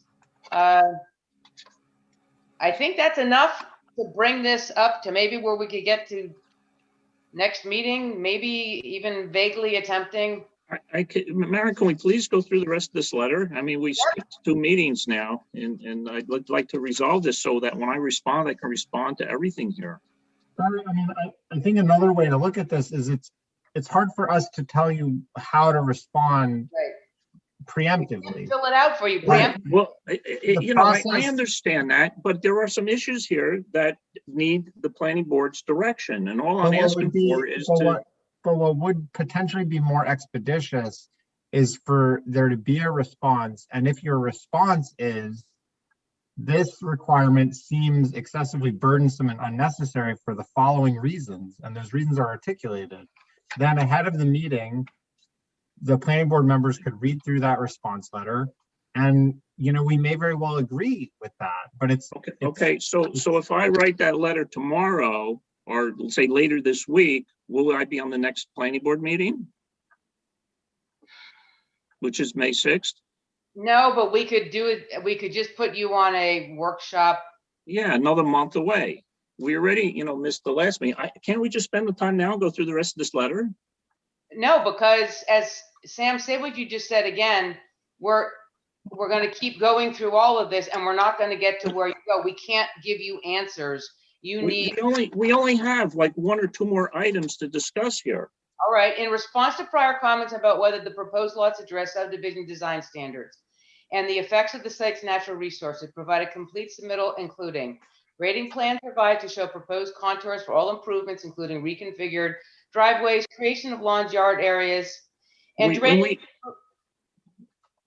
We actually showed the grading plans. That you have them already. That would be a great thing to have in a response letter. Exactly. So in the response letter, you said this is already done, and you've had this and had the chance for a response letter and say, well, Maren, I by the time I got this letter and looked at it, I was afraid if I sent you a response letter, you would say I didn't submit it 2 weeks prior to this meeting and therefore wouldn't have this meeting. well, So I said, I'm not going to send a response letter until we have the meeting so that we can discuss. I mean, this letter is written to the board, and the board should be responding to all these comments, back to your consultant and the applicant. And a lot of these, Barry, we're depending upon our consultant because they're technical. I realize that, but the consultant so- is asking you some things that I would like to discuss with you. All right, well- There's actually only one more major issue here I'd like to discuss. what's Fire that? away. That has to do with the overall disturbance of the site. We are showing now 3.88 acres for all 6 lots. The stormwater pollution prevention plan isn't required unless we have over 5 acres.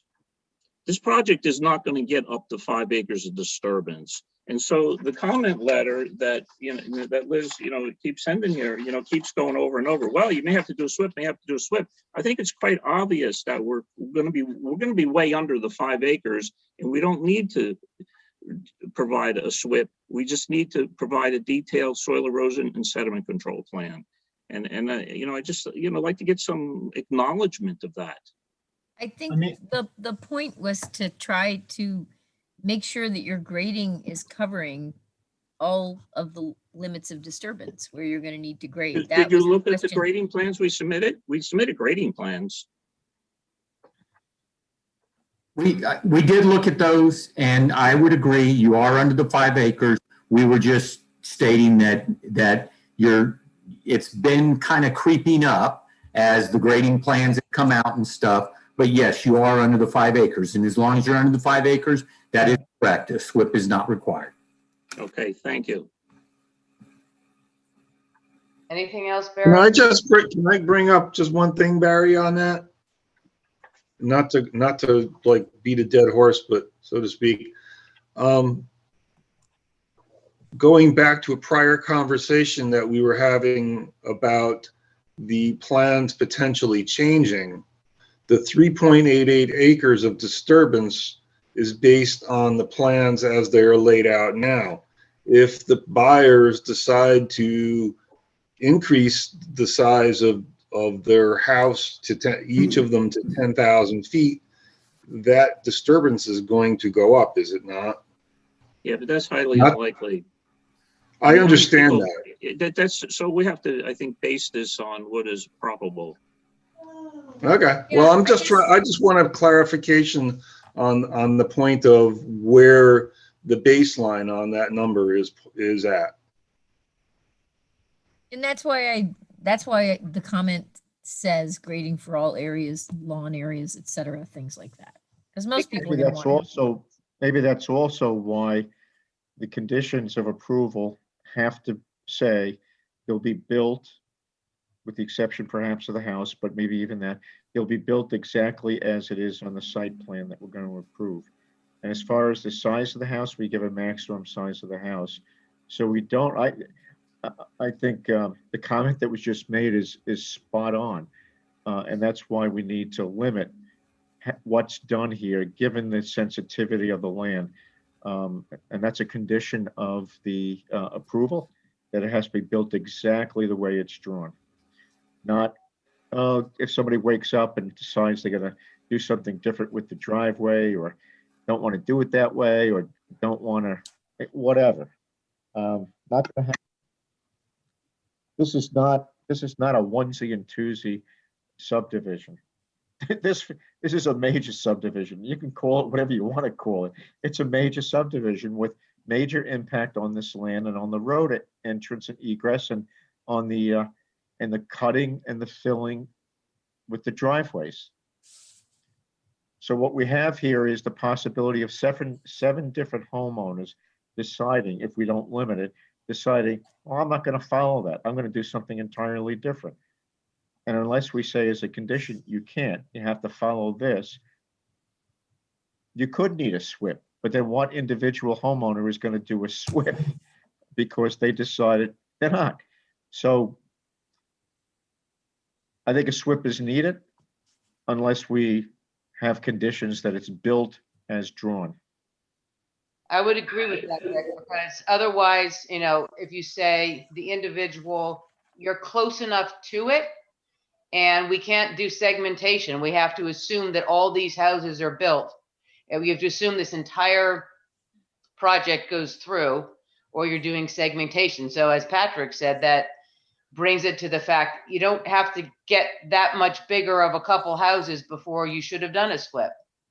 So it's either limited to make sure that nobody's able to go over, or you do the SWIP and give the potential owners more freedom of what they could do. So I think you stated that very nicely. I think that's pretty good direction for the next meeting, for the May meeting, which I'm warning everybody, some people might not be gotten to in the May meeting because there's so many people on the agenda. So Barry, can you, all the answers that are remaining, you know, incomplete response, comment, partial response, that letter seems to be important, that we get all the responses to Liz's April 5th letter to you. I'm sorry, Rick, I didn't follow that. You want the response by when? Well, we just went through and we verbally said X, Y, Z about different things. I Yep. want to see stuff in writing. What you say, Sure. yeah, fine, I'll do it. Well, I just want it done, as opposed to I'm Right. gonna do it. It just needs to be documented. This is I have no project. problem doing that. Okay, terrific. I just, you know, want, you know, so obviously you're not going to put us on the May 6th meeting, but there's going to be a workshop in May. We don't have a May 6th meeting. We have a May 10th. Oh, is it May 10th? Oh, I'm sorry, I may have gotten the But date wrong. today was the deadline for it. All right, so it seems like we're gonna need a workshop meeting. in Oh, May. yeah, well, we addressed that at the next meeting. We can set a workshop meeting for this, yes. But we can't, I don't think we can do that now. I just want to remind everybody that the May workshop meeting is scheduled on Memorial Day. Happens every Ooh, year. I'm not here. So we can address it. We can We address can that. take- I'm just letting everybody heads up. No, we've changed it before and just Right. We have. moved it to, thank you for reminding us. Wow, it's Memorial Day already. All right. I'm just thinking if we know what that date is, do we want Barry to get a submittal in a certain amount of time before that so that we can be ready to discuss it?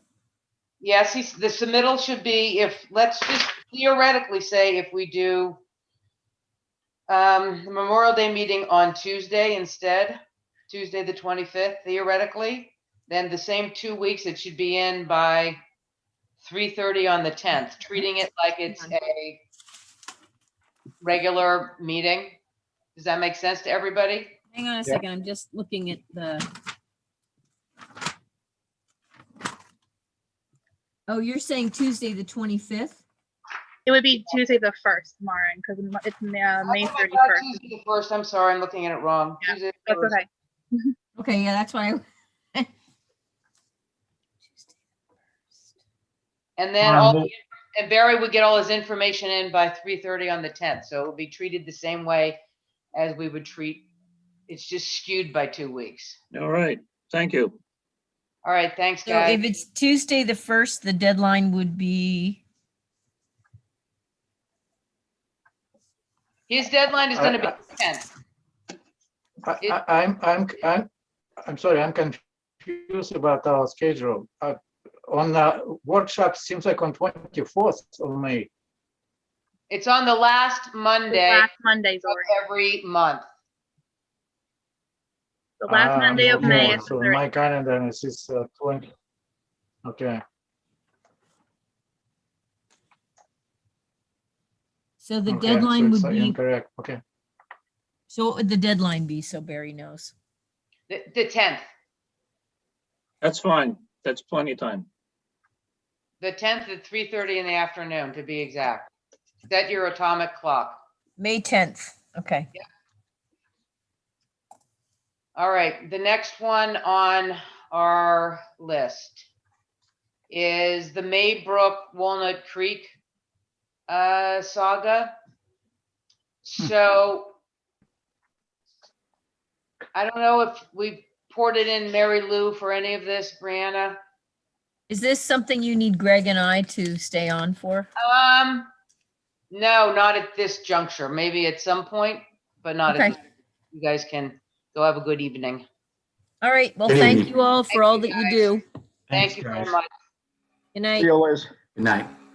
See you guys later. Don't stay up too late. Oh, don't worry, we will. So this started as a zoning permit that came to us. And it was a conversion of a seasonal residential community special use permit, as you all remember.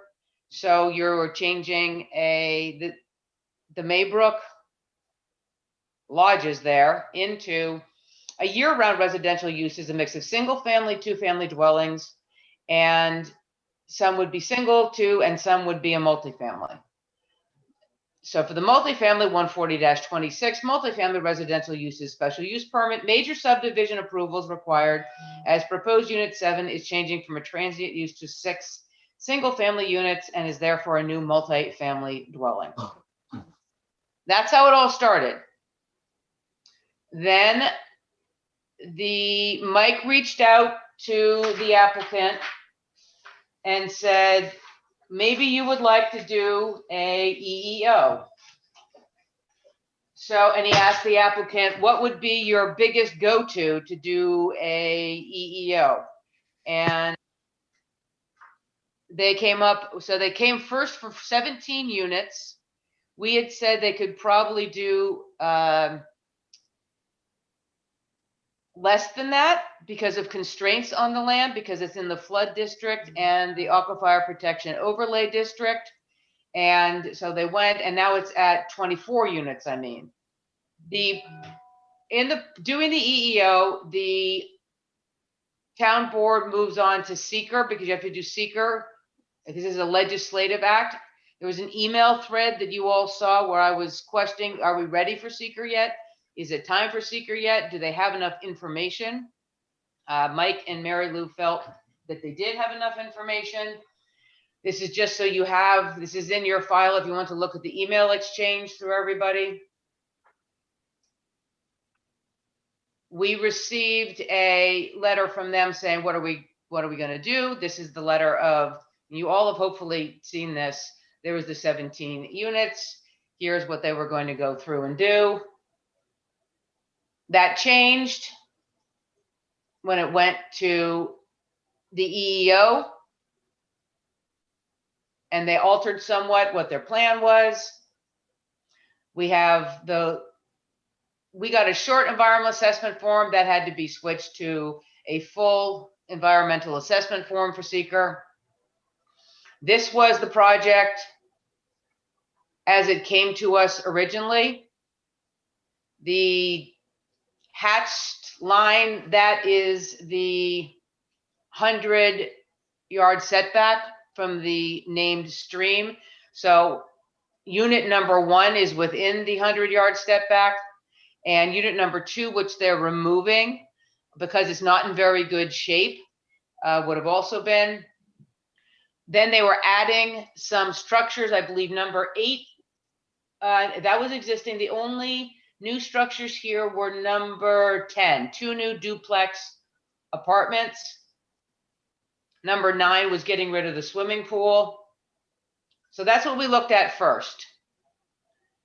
Then it changed and they added more units, and you can see in front with number 10, you now have 3 new family townhouses, 2-bedroom apartments, 2 stories, 50 feet setbacks from side and front yards. All the rest remained essentially the same. You also can see here the, once again, the setback, and then the most recent, it's got a lot going on there, but this shows the same thing, but the funky blue stuff is your flood zone. So 5.37 acres of this are in the flood zone, which sort of comes up right along, better be pretty exact flood zone. So 8 is sort of in the flood zone.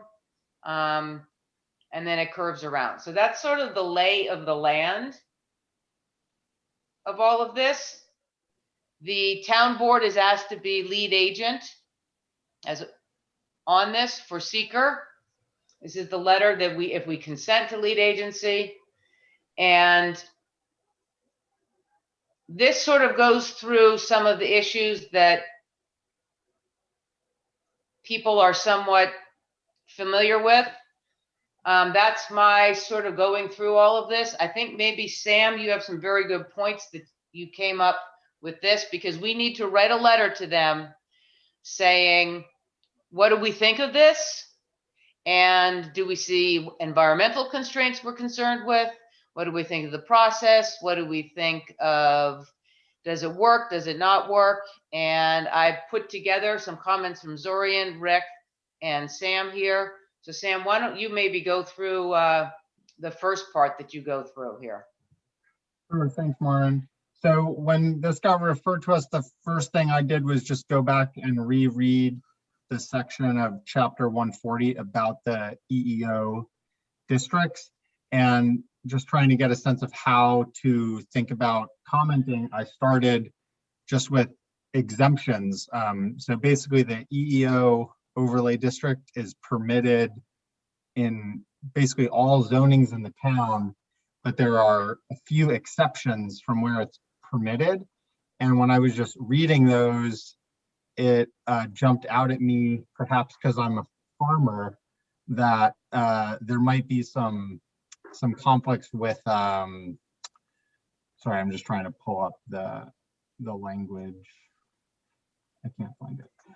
With agricultural use, and it turns out there's an exemption for eligibility for an EEO. So basically, if certain conditions are met, a parcel is not eligible for consideration of EEO.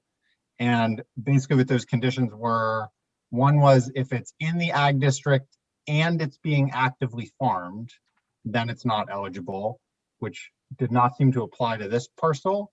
But then the second exclusion from EEO eligibility was if it's in the ag district and contains prime farmland and is vacant, then it is also not eligible for an EEO.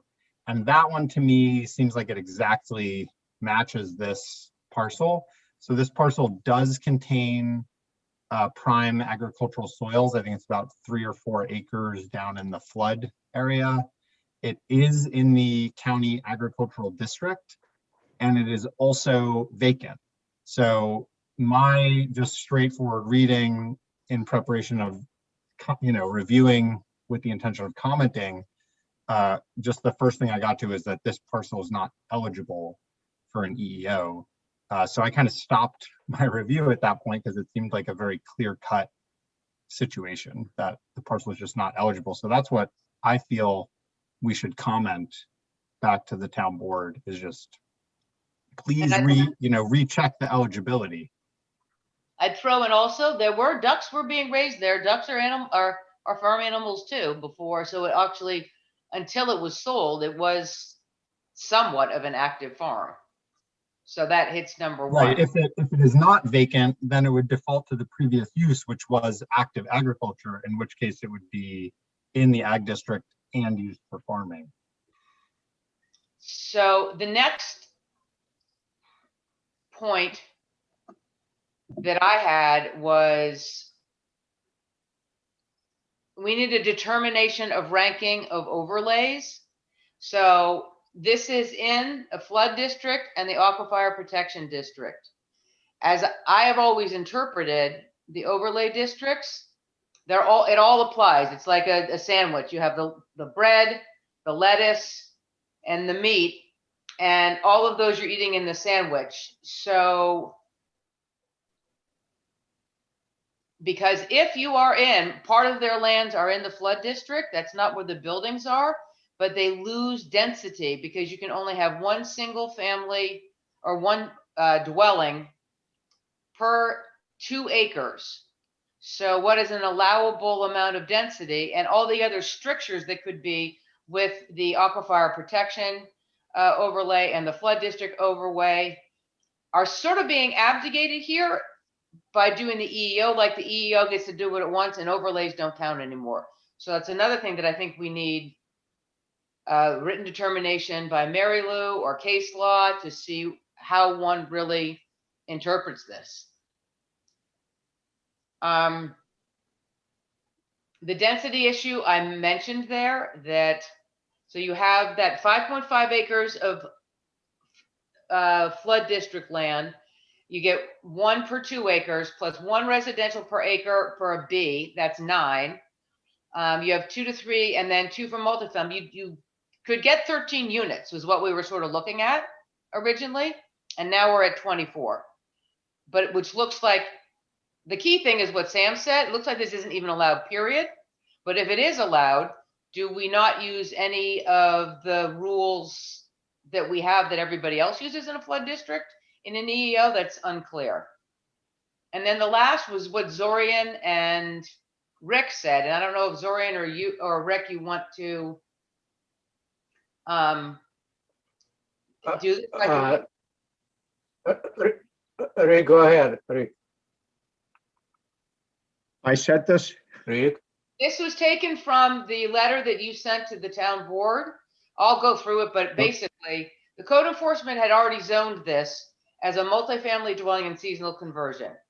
And I quote, the purpose of an economic enterprise overlay zone is to foster economic development, diversification of land uses, and employment generation through the reuse and or redevelopment of underutilized properties. What you both said is all of this is already allowed. So it is not fostering anything new. It was already allowed. So retaining the property in the zoning districts class does not prevent any fostering. We were fostering away just fine. So the property is located in the B zoning district, as Zorian said, that allows all the requested uses. And why not go with the CO determination and the planning board process? There's no need for an EEO as the existing zoning already covers it. So it starts with, are you illegal by not interpreting the code right? Then it goes down to, do we ignore other rules? And then why it's not doing what an economic enterprise overlay is supposed to do, because you already can do it. It's a great big circular logic. So can I pick it up here? Yeah.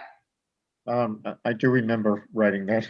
I could bring it up if you want, but no, I do remember it. The tome that I wrote.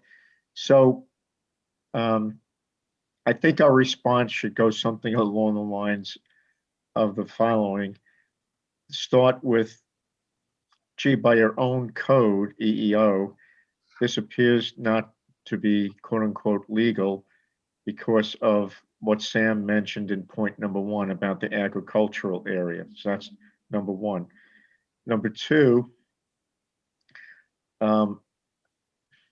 I think as a planning board, we have to realize that the town board has already, I think, decided that they would like to be the ones that do this. They don't want us dealing with this because we'd have to deal with the density. So I think ultimately it's the density that's at issue. It's not whether the planning board does it or the town board does it. We know that the town board is going to approve a density of 24.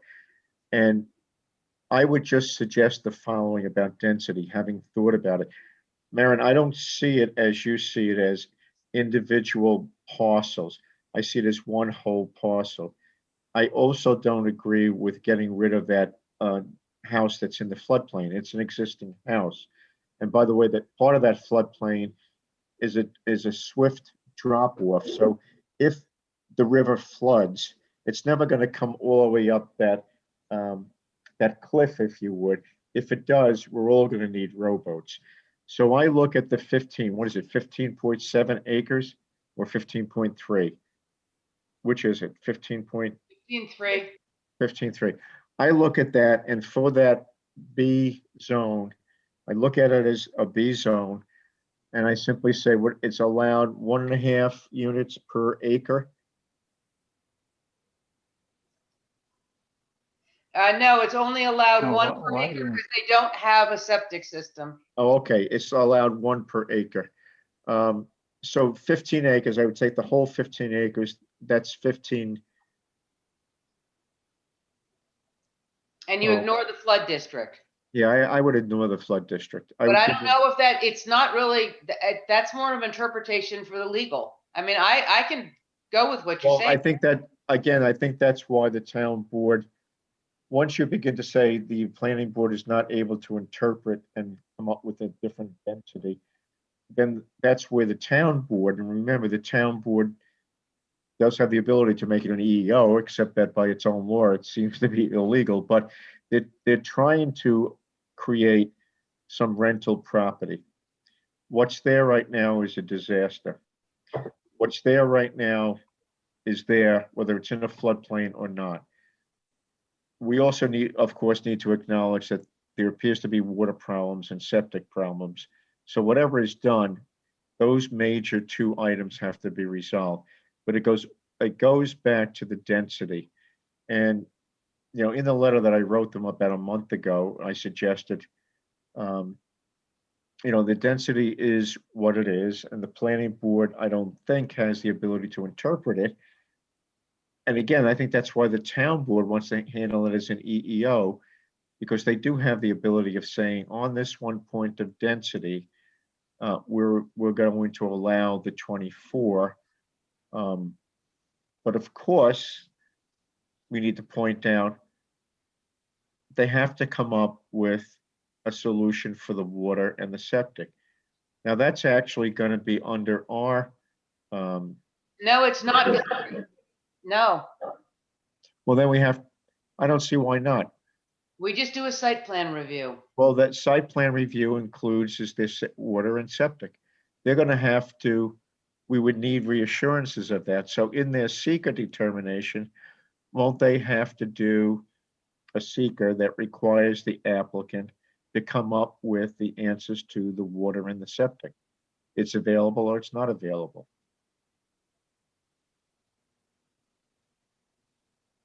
Doesn't that involve the health, what is it, the Ulster County Health and Safety, Health Right. and Water Department? So as part of when, I think, Patrick, and I wish Mary Lou was here, I think, Patrick. She's there. they will Mary have- Lou is here. She's here. Oh, We just Mary Lou, can't hear her. okay, so She's on mute. won't they have, hi, Mary Lou.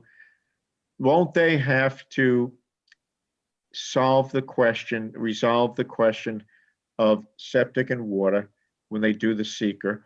Or if they send it to us for site plan, where the buildings go and everything else, it can't go any further than us until there's approval for septic and water by the county health department.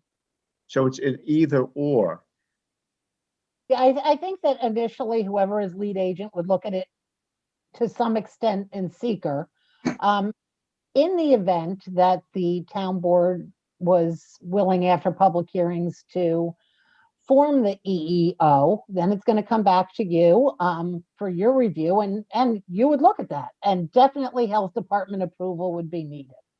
And so, I Mary Lou, don't- we'd be able to look at the detailed work that they've done in terms of water and sewer, or we'd require them to do it. Who requires them to do the work? During seeker that the town board is doing? Yeah, I think, and don't hold me to it, but I think that they're going to look at it in seeker to make sure there's not an adverse environmental impact. And then the planning board will look at it in your review. And I would imagine that in your review, you're going to look at it, you're going to have CPL look at it as well, as is the town board. The town board has put a $6,000 escrow on this for professionals. And you're going to require health department approval before if you are inclined to grant them approval, they're going to need health department approval. In the end, it's going to come down to health department, but we're all going to take a look at it, both boards. But what happens if you grant an EEO and say, yep, you can do the 24 units that they would like to do, and they design all of that, they go through the work, and then they come to us, and at that point, then the health department comes in and says, you know what, you have to pump the sewer. Right now they're saying they're going to have to pump uphill. You're going to have a raised sewer right now because they hit clay. And they actually said in the, the gateway meeting, that they might have to have basically a waste treatment plant where they treat the waste and put it in. And then is it up to the planning board to say, well, guess what? We don't like a waste treatment plant. If that's the only thing you can do, then, because we have to rely on you having an on-site operator and making sure that you really treat it well and you don't dump raw sewage and it's well run and maintenance and blah, blah, blah. And then it's up to us to say, no, we don't approve this because we don't like the idea of the floodplain and the stream and the trout stream and all that blah, blah with a pump house. Well, if the health department says it is workable, I think you rely on the health department's decision. You have to assume that they're going to do it properly. No, but you're missing my question. I assume they do it properly. I'm saying afterward.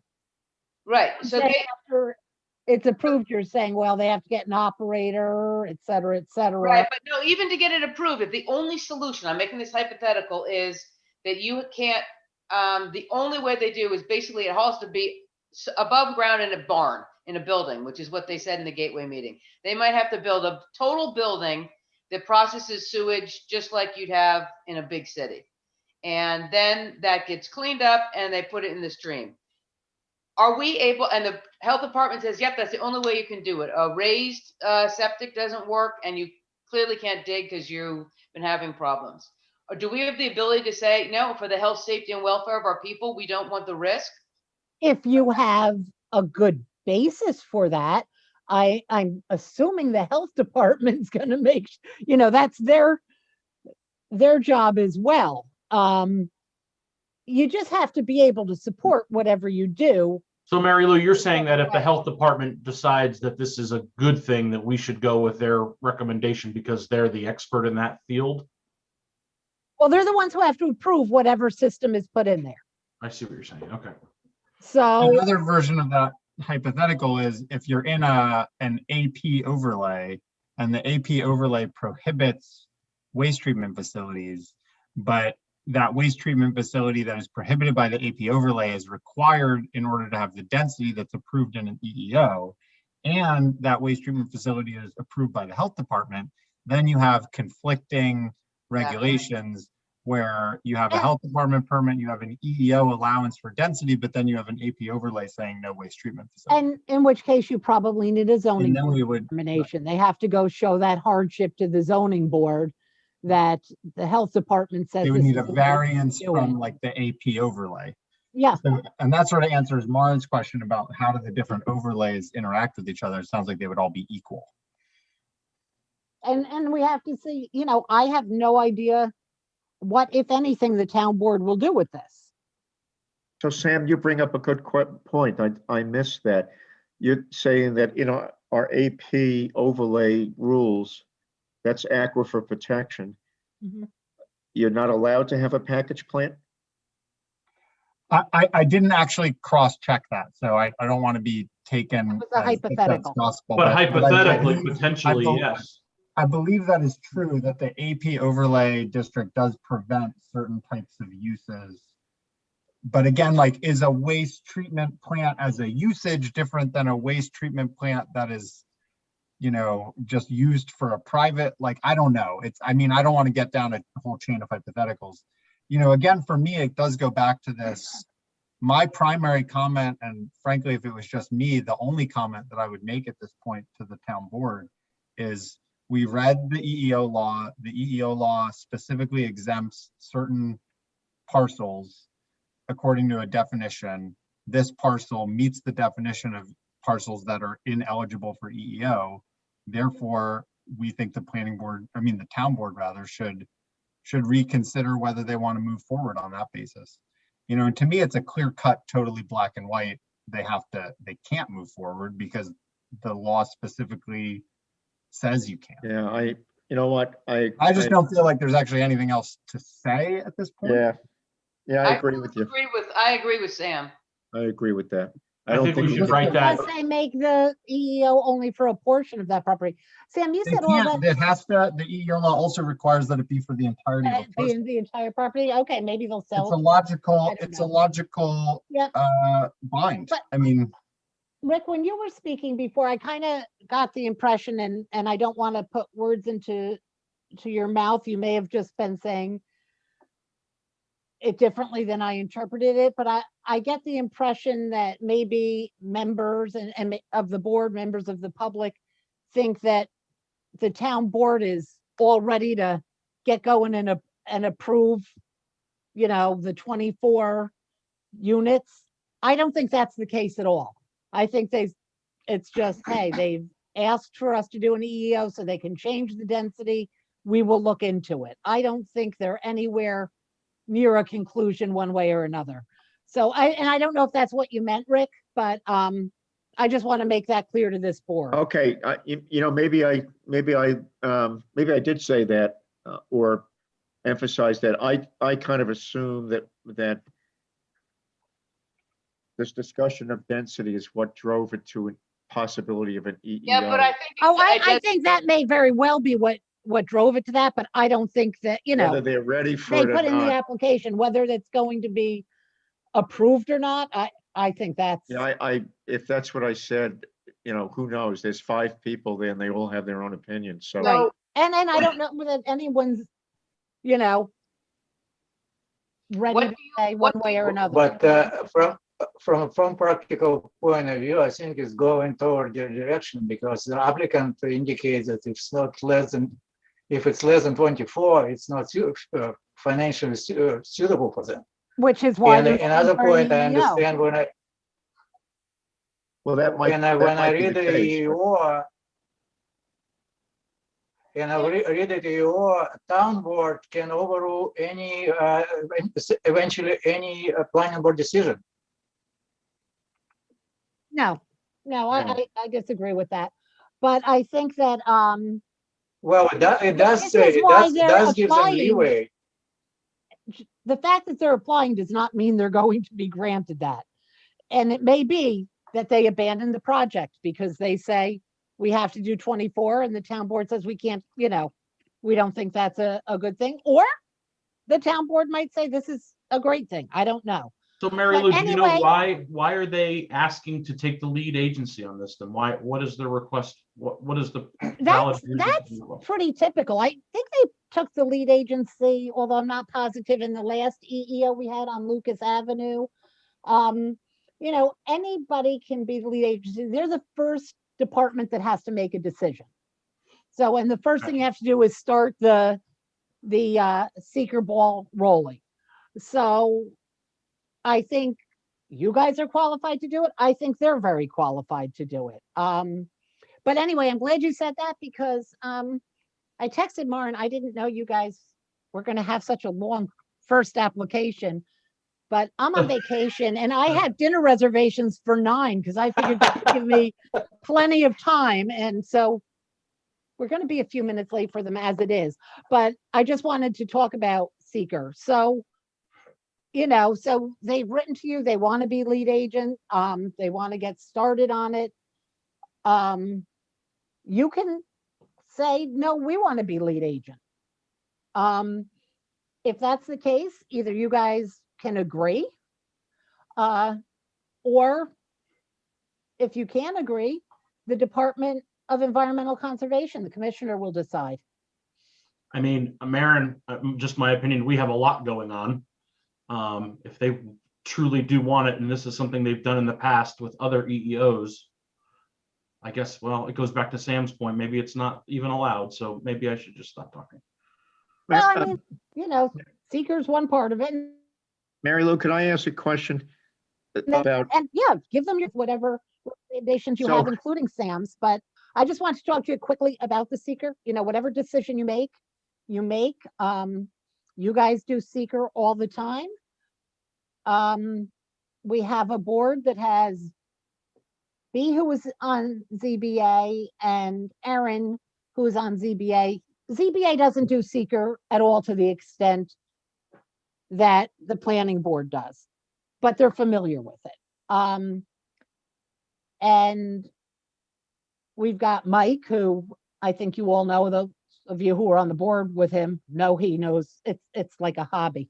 He knows seeker. And Adam also was on the planning board, so did seeker reviews.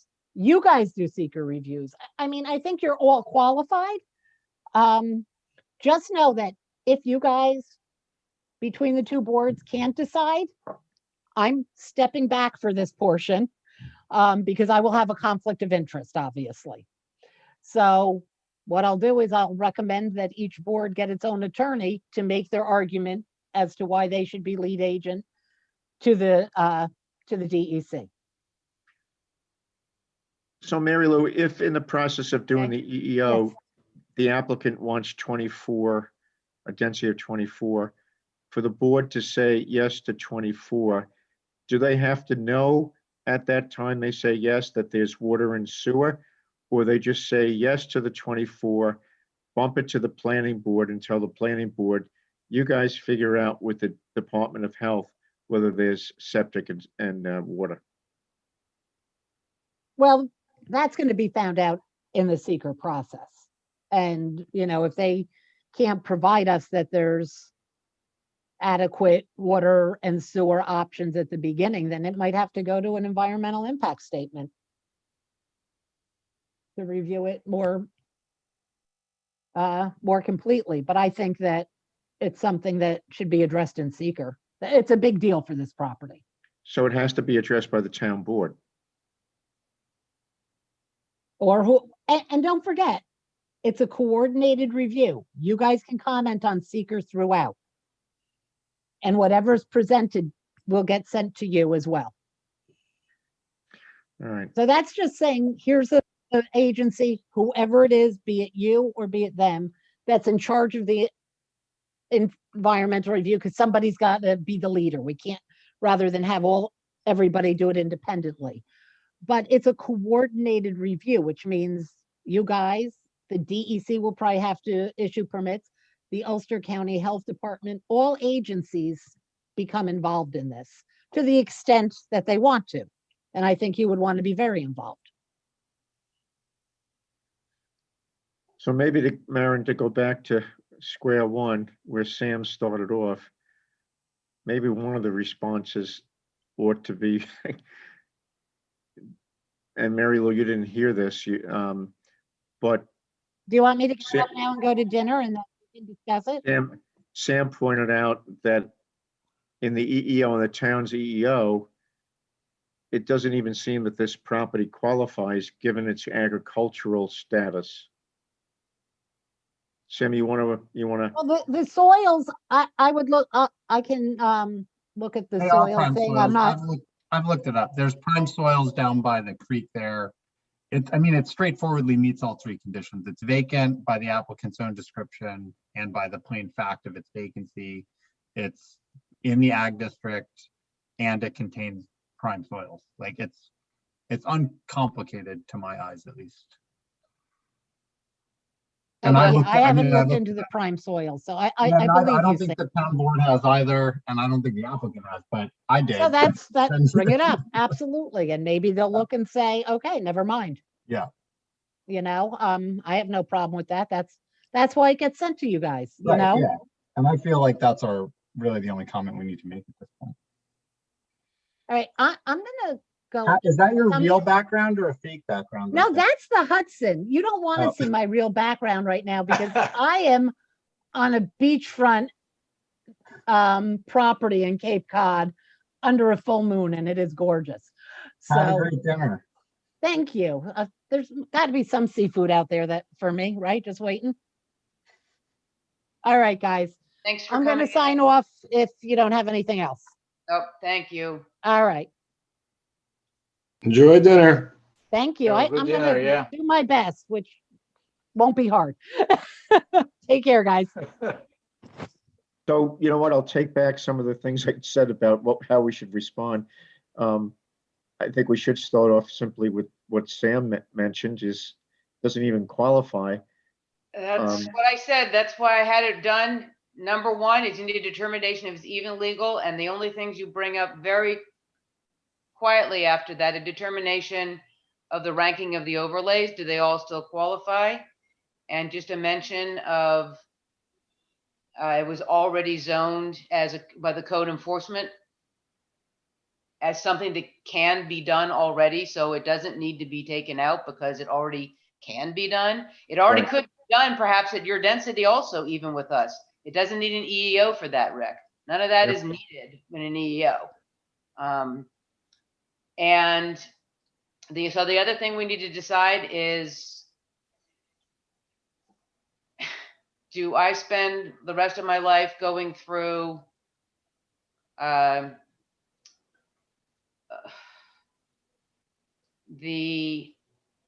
where am I going to find it?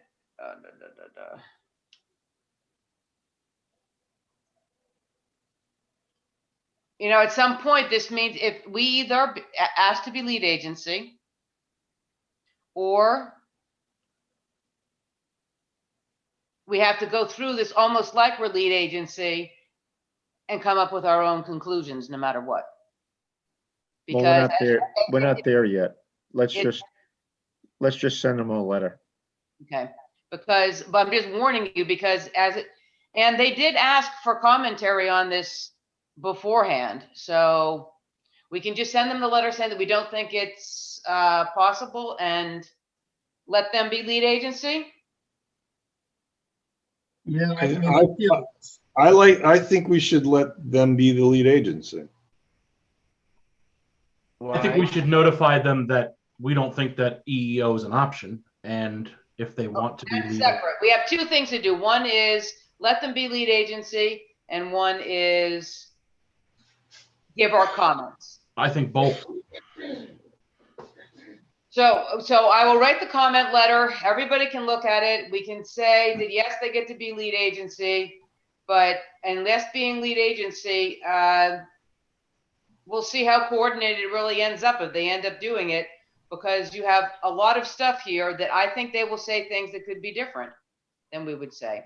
yeah, and we'll be very involved if it gets to a coordinated review, if we have disagreements. Yeah. All right, the next tremendous event. Oh, I actually wanted to ask Mary Lou on this Mombacus mining. Brianna, are you asleep? Are you still there? Did she get back to you at all on this? Do we need to do anything? No, I haven't heard anything back from her. Put a What's wrong note. with it? There's nothing wrong with it. It's just a technicality that, Sure. just to make sure that, so she says yes or no. I'm putting my son to bed. So I'm turning my video off. Hi, Mikey. Say hi. All right. Hi. Hi, bud. All right, so the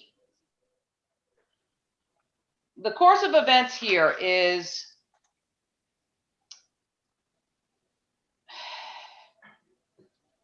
I was listening to a town board meeting because I wanted to see what was going on with the short-term rentals. And in the course of this town board meeting, I heard they were talking about the Albertville Firehouse and problems with the contractors and getting who was going to be prime, getting the person signed. None of our business, none of our problem, et cetera. But I didn't remember. I'm like, oh, the Albertville Firehouse. Isn't that way past the time that it should have been the 1 year time that it takes that you have to either ask for an extension or an approval or start working on it? And this was the same time the Wayward came in and asked for an extension for theirs. So Brianna and I looked, and unfortunately, lo and behold, the review expired as of September 20th for the SUP-SPA, and as of April 20th for the lot line.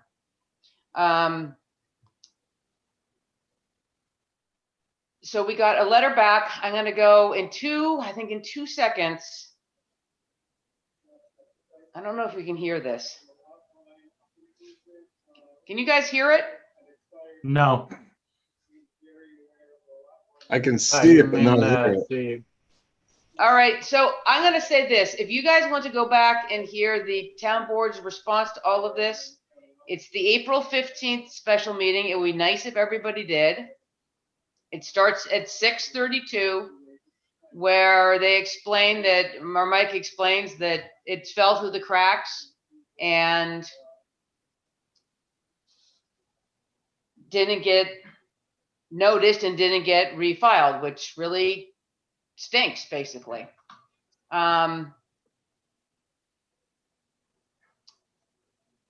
So we don't have any maps that were submitted or signed for the SUP or the SPA, and the lot line has to be refiled also, because that has 2 months to be filed with the county. So they will have to come back in June to do the lot line. The difficult part is the special use and site plan, because 7 months has gone by from when they should have asked for an extension. And what I personally am struggling with here, we have no maps, so we have to find some maps. Nothing was ever signed. And as our code reads, the special use and site plan approval and associated conditions shall be binding upon the applicant and all successive owners of the land, so long as such uses shall occur. We read this every single time. The approval shall remain effective as an authorization to secure the required permits and establish the uses for a maximum of 1 year from this date of approval, unless the applicant shall have submitted written request and the planning board shall have adopted such resolution granting an extension, and provided the applicant has submitted proof of having diligently pursued and implemented the implementation of the plans. So in the case of Wayward, they said we couldn't get a crew together because of COVID, because they weren't letting people work together. We granted them extension. We didn't get anything from the town saying, here's why we're delayed, or we've been trying. We didn't even have signed maps or signed lot line. But at the same time, we don't want to jeopardize the town to not be able to do this. And my final thing for everybody to think about is nobody else is allowed to have this extension. And everybody that comes before us is supposed to be equal under the law. The municipality can't be treated differently than the applicant that you like or the applicant you don't like. The before 1 year, you're supposed to send a letter saying, here's why I couldn't do it, or you start your project. And as they always say in the zoning review, it's on the ZBA, we cannot be arbitrary and capricious and say, oh yeah, you get to go. Oh yeah, you don't get to go. Everybody's supposed to be treated the same. So that leaves us in a befuddlement here. In my opinion, it just really stinks. I don't know if anybody else has any comments. So what would the next step be, as you see it? Well, the lot line is easy. They have to resubmit for the lot line, and that would be for June. What, I don't know if Mary Lou has left already. She has. She's eating lobster. I would have loved to see if, I mean, I think we need some air cover here. I don't want to be the person that, I don't know what precedent is in this. If we could at least, the seeker here was done by the DEC. If we could send a note to Marlon, involved agencies and say, can this we, has can we happened. table this? Can we table it? Yeah. Can we What do you just mean? put this I guess off my until our official meeting? Get the answers that we need to get. We don't have to come back with an answer on this right away, really. Obviously, nothing's getting done anytime soon. Can we just table this item, get the answers you need from Mary Lou and everybody else, and then we can review it at the next meeting? Will Mary Lou be back for the May meeting? I believe so. I think that she's just away this time. Yeah, I Well, think even if she's not back for the meeting, we can still have Right. conversation with her, somebody can, and get answers to the questions we have. Right, so this is, I agree, I totally agree. Patrick here's in his letter, but we don't know anything here. The town board is seeking resolution to this matter through an extension because the nature of the timeline and the grant funding have created a short window to begin the construction. The project is projected 9-month build period. Any further delays, including initiating a new site plan approval process, may end the funding for the project as the town is under strict timeline for the use of the funds by mid-year 2022. That's what I was just going to ask. Is the Even funding expedited attached? Site plan review would likely take several months. Well, I don't think it's still going to take several months because they need the lot line to June. Our site plan remains the same as approved. We were to submit new applications. The planning board received the same application materials. The next part doesn't matter. Yeah, the lot line doesn't affect the building permit assurance, I don't think. Well, you can't, on this one, I don't remember, Sam, if they're building on the physical, or it would if they are. Yeah, wasn't it like a little part of the road or something by the Yeah, front? I think or it something? I was forgot. Yeah, it was a bit complicated. It was, so I don't have side by side. This is so there's the existing firehouse in back, right? And there's the lot that they have to get, but I don't know if in that part you have to change it to park the trucks there or do something, or they just are cleaning it up. So I sort of agree with Patrick that I would really like legal advice on this to know that we are not being arbitrary and capricious, that we're not, I mean, if we set precedent like this, in my opinion, then what do we do with the next guy that says, oh yeah, I didn't do anything, but you know, you get the town board. The town didn't have to do it, so why did I have to start? I'm gonna file my extension 2 years late too. What's this? But so the but specific- town, Maren, but Yeah. town is running out of the funds. Well, that's not, we Deadline, can't consider that. That's not our problem, Zorian.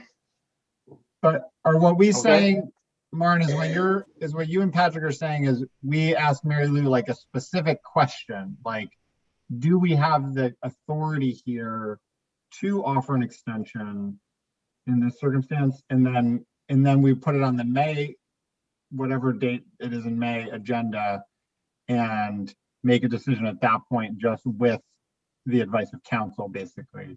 'Cause Exactly. I know speaking for me, if there is a way for us to approve this and grant an extension, I'm inclined to do it because it does seem like a pro forma, like clearly there was an oversight on the part of the town board, and it's, it doesn't seem like a substantive oversight, like if they'd asked for it on time, we would have granted the extension, and they're only asking for it to be extended to when we would have extended it to initially.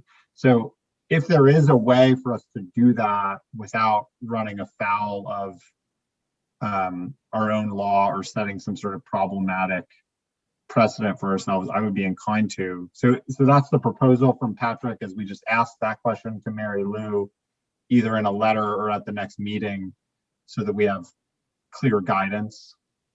Yes, that's basically what I'm looking for. Yeah, I'm inclined. we also have to Can I?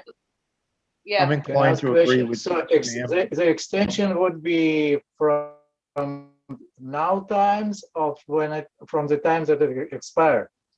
From when it expired, it would be From for when it 1 year expired. from when it expired. Okay. Right. As far as setting a precedent, if an exact same case as this came to us, where somebody forgot, they were on vacation, they were sick, whatever. Their dog ate the map and they had to create another map. I don't know, whatever the case may be.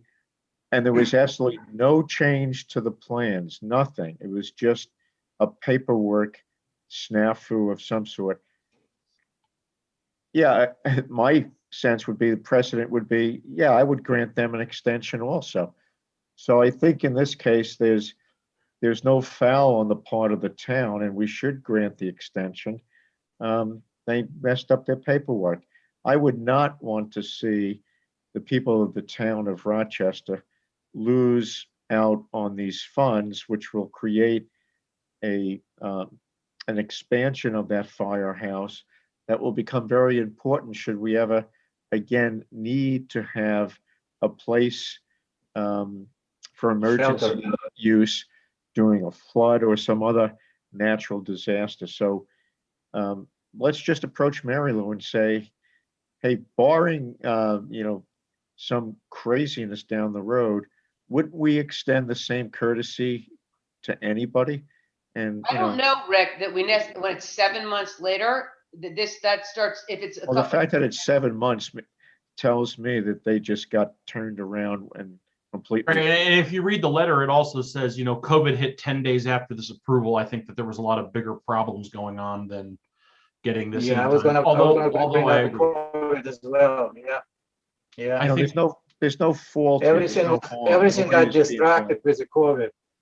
right. And I think that I agree with Rick. I wouldn't want to see the funding fall through the crack. I wouldn't want to see the funding get denied because of their mishap. But I also understand that, like Rick said, if nothing was adjusted and they are just asking for an extension as the original plans were submitted, I think that it would be acceptable. But I think it's a question for Mary Lou. Would we grant that same courtesy to any applicant? And for all we know, there could be other applicants out there that we haven't even seen yet. That could still come up. And do we have the authority to do it? I think is the Right. other. We have the authority because our law clearly says no. So now we're stepping out into a gray legal zone. Yep. And I don't want to be the person that gets Article 78'd or something like that, because we stepped into a zone out of best intentions and out of their, nobody Lack wanted. of remembrance. But lack of remembrance is not covered in the extension. Let's step out. Either is let's a step national out and live a pandemic little either. dangerous. Let's step out and live a little dangerous. Come on. Anybody I that don't with think- Article 78? You know what? If I want to live dangerous, I'll go put my net worth into Bitcoin, and that'll give me plenty of. Now you're talking Let's ask some Mary danger. Lou, get it on the Ask Mary agenda. Lou, and then we have her talk about it at the next regularly scheduled meeting. Yeah. Support that. Maybe we And I put would it. suggest get it, this is an easy one, I think. Get it on the front of the agenda if we could, to get it out of the way. Yeah. You know, Probably a email. We could win probably for the get something keeper. in writing to her too. Now I'll send something. I'm going to send her a memo on this, obviously, because we need clear clarification on it. And everybody have a look at this, because this is your meeting next time, and it's really long. So you want to start at 3 o'clock? I would love to make it exceptionally start early. We do it, if we create it as 2 meetings, do we get paid double? Like Yeah, if we double- start one Yeah. at 3 and then start another one at 6? Yeah, would be good great. idea. We could- Instead of getting $1.380, you get $1.660. Exactly, yeah. All right, I'll draft some stuff up, guys, and send it to everybody for Hey, comment. could I just go back to what we decided on the lead agency? We are going to state that your own law says you shouldn't be doing this, right? That's It's in the two- comment letter. It's two separate things. Two One is a responses. letter. It's two totally separate things. One is lead agency and one is the planning board's commentary on them deciding and wanting to do an EEO. So we write a letter that leads with Sam's stuff with a couple ancillary points. Then the other one, you just check a box and say, yep, you can be lead agency. Whereby they make it a coordinated effort, whereby they're supposed to send all the info to us that we keep commenting ad nauseum. We'll see what ends up happening. Okay, It's two separate entities. So we have to do both. I think that's a reasonable and keeps the lines of communication open. Yep. All right, guys, I make a motion to adjourn. I double second it. Second. In favor? Aye. Against, abstain, good night. All right, Right. good night.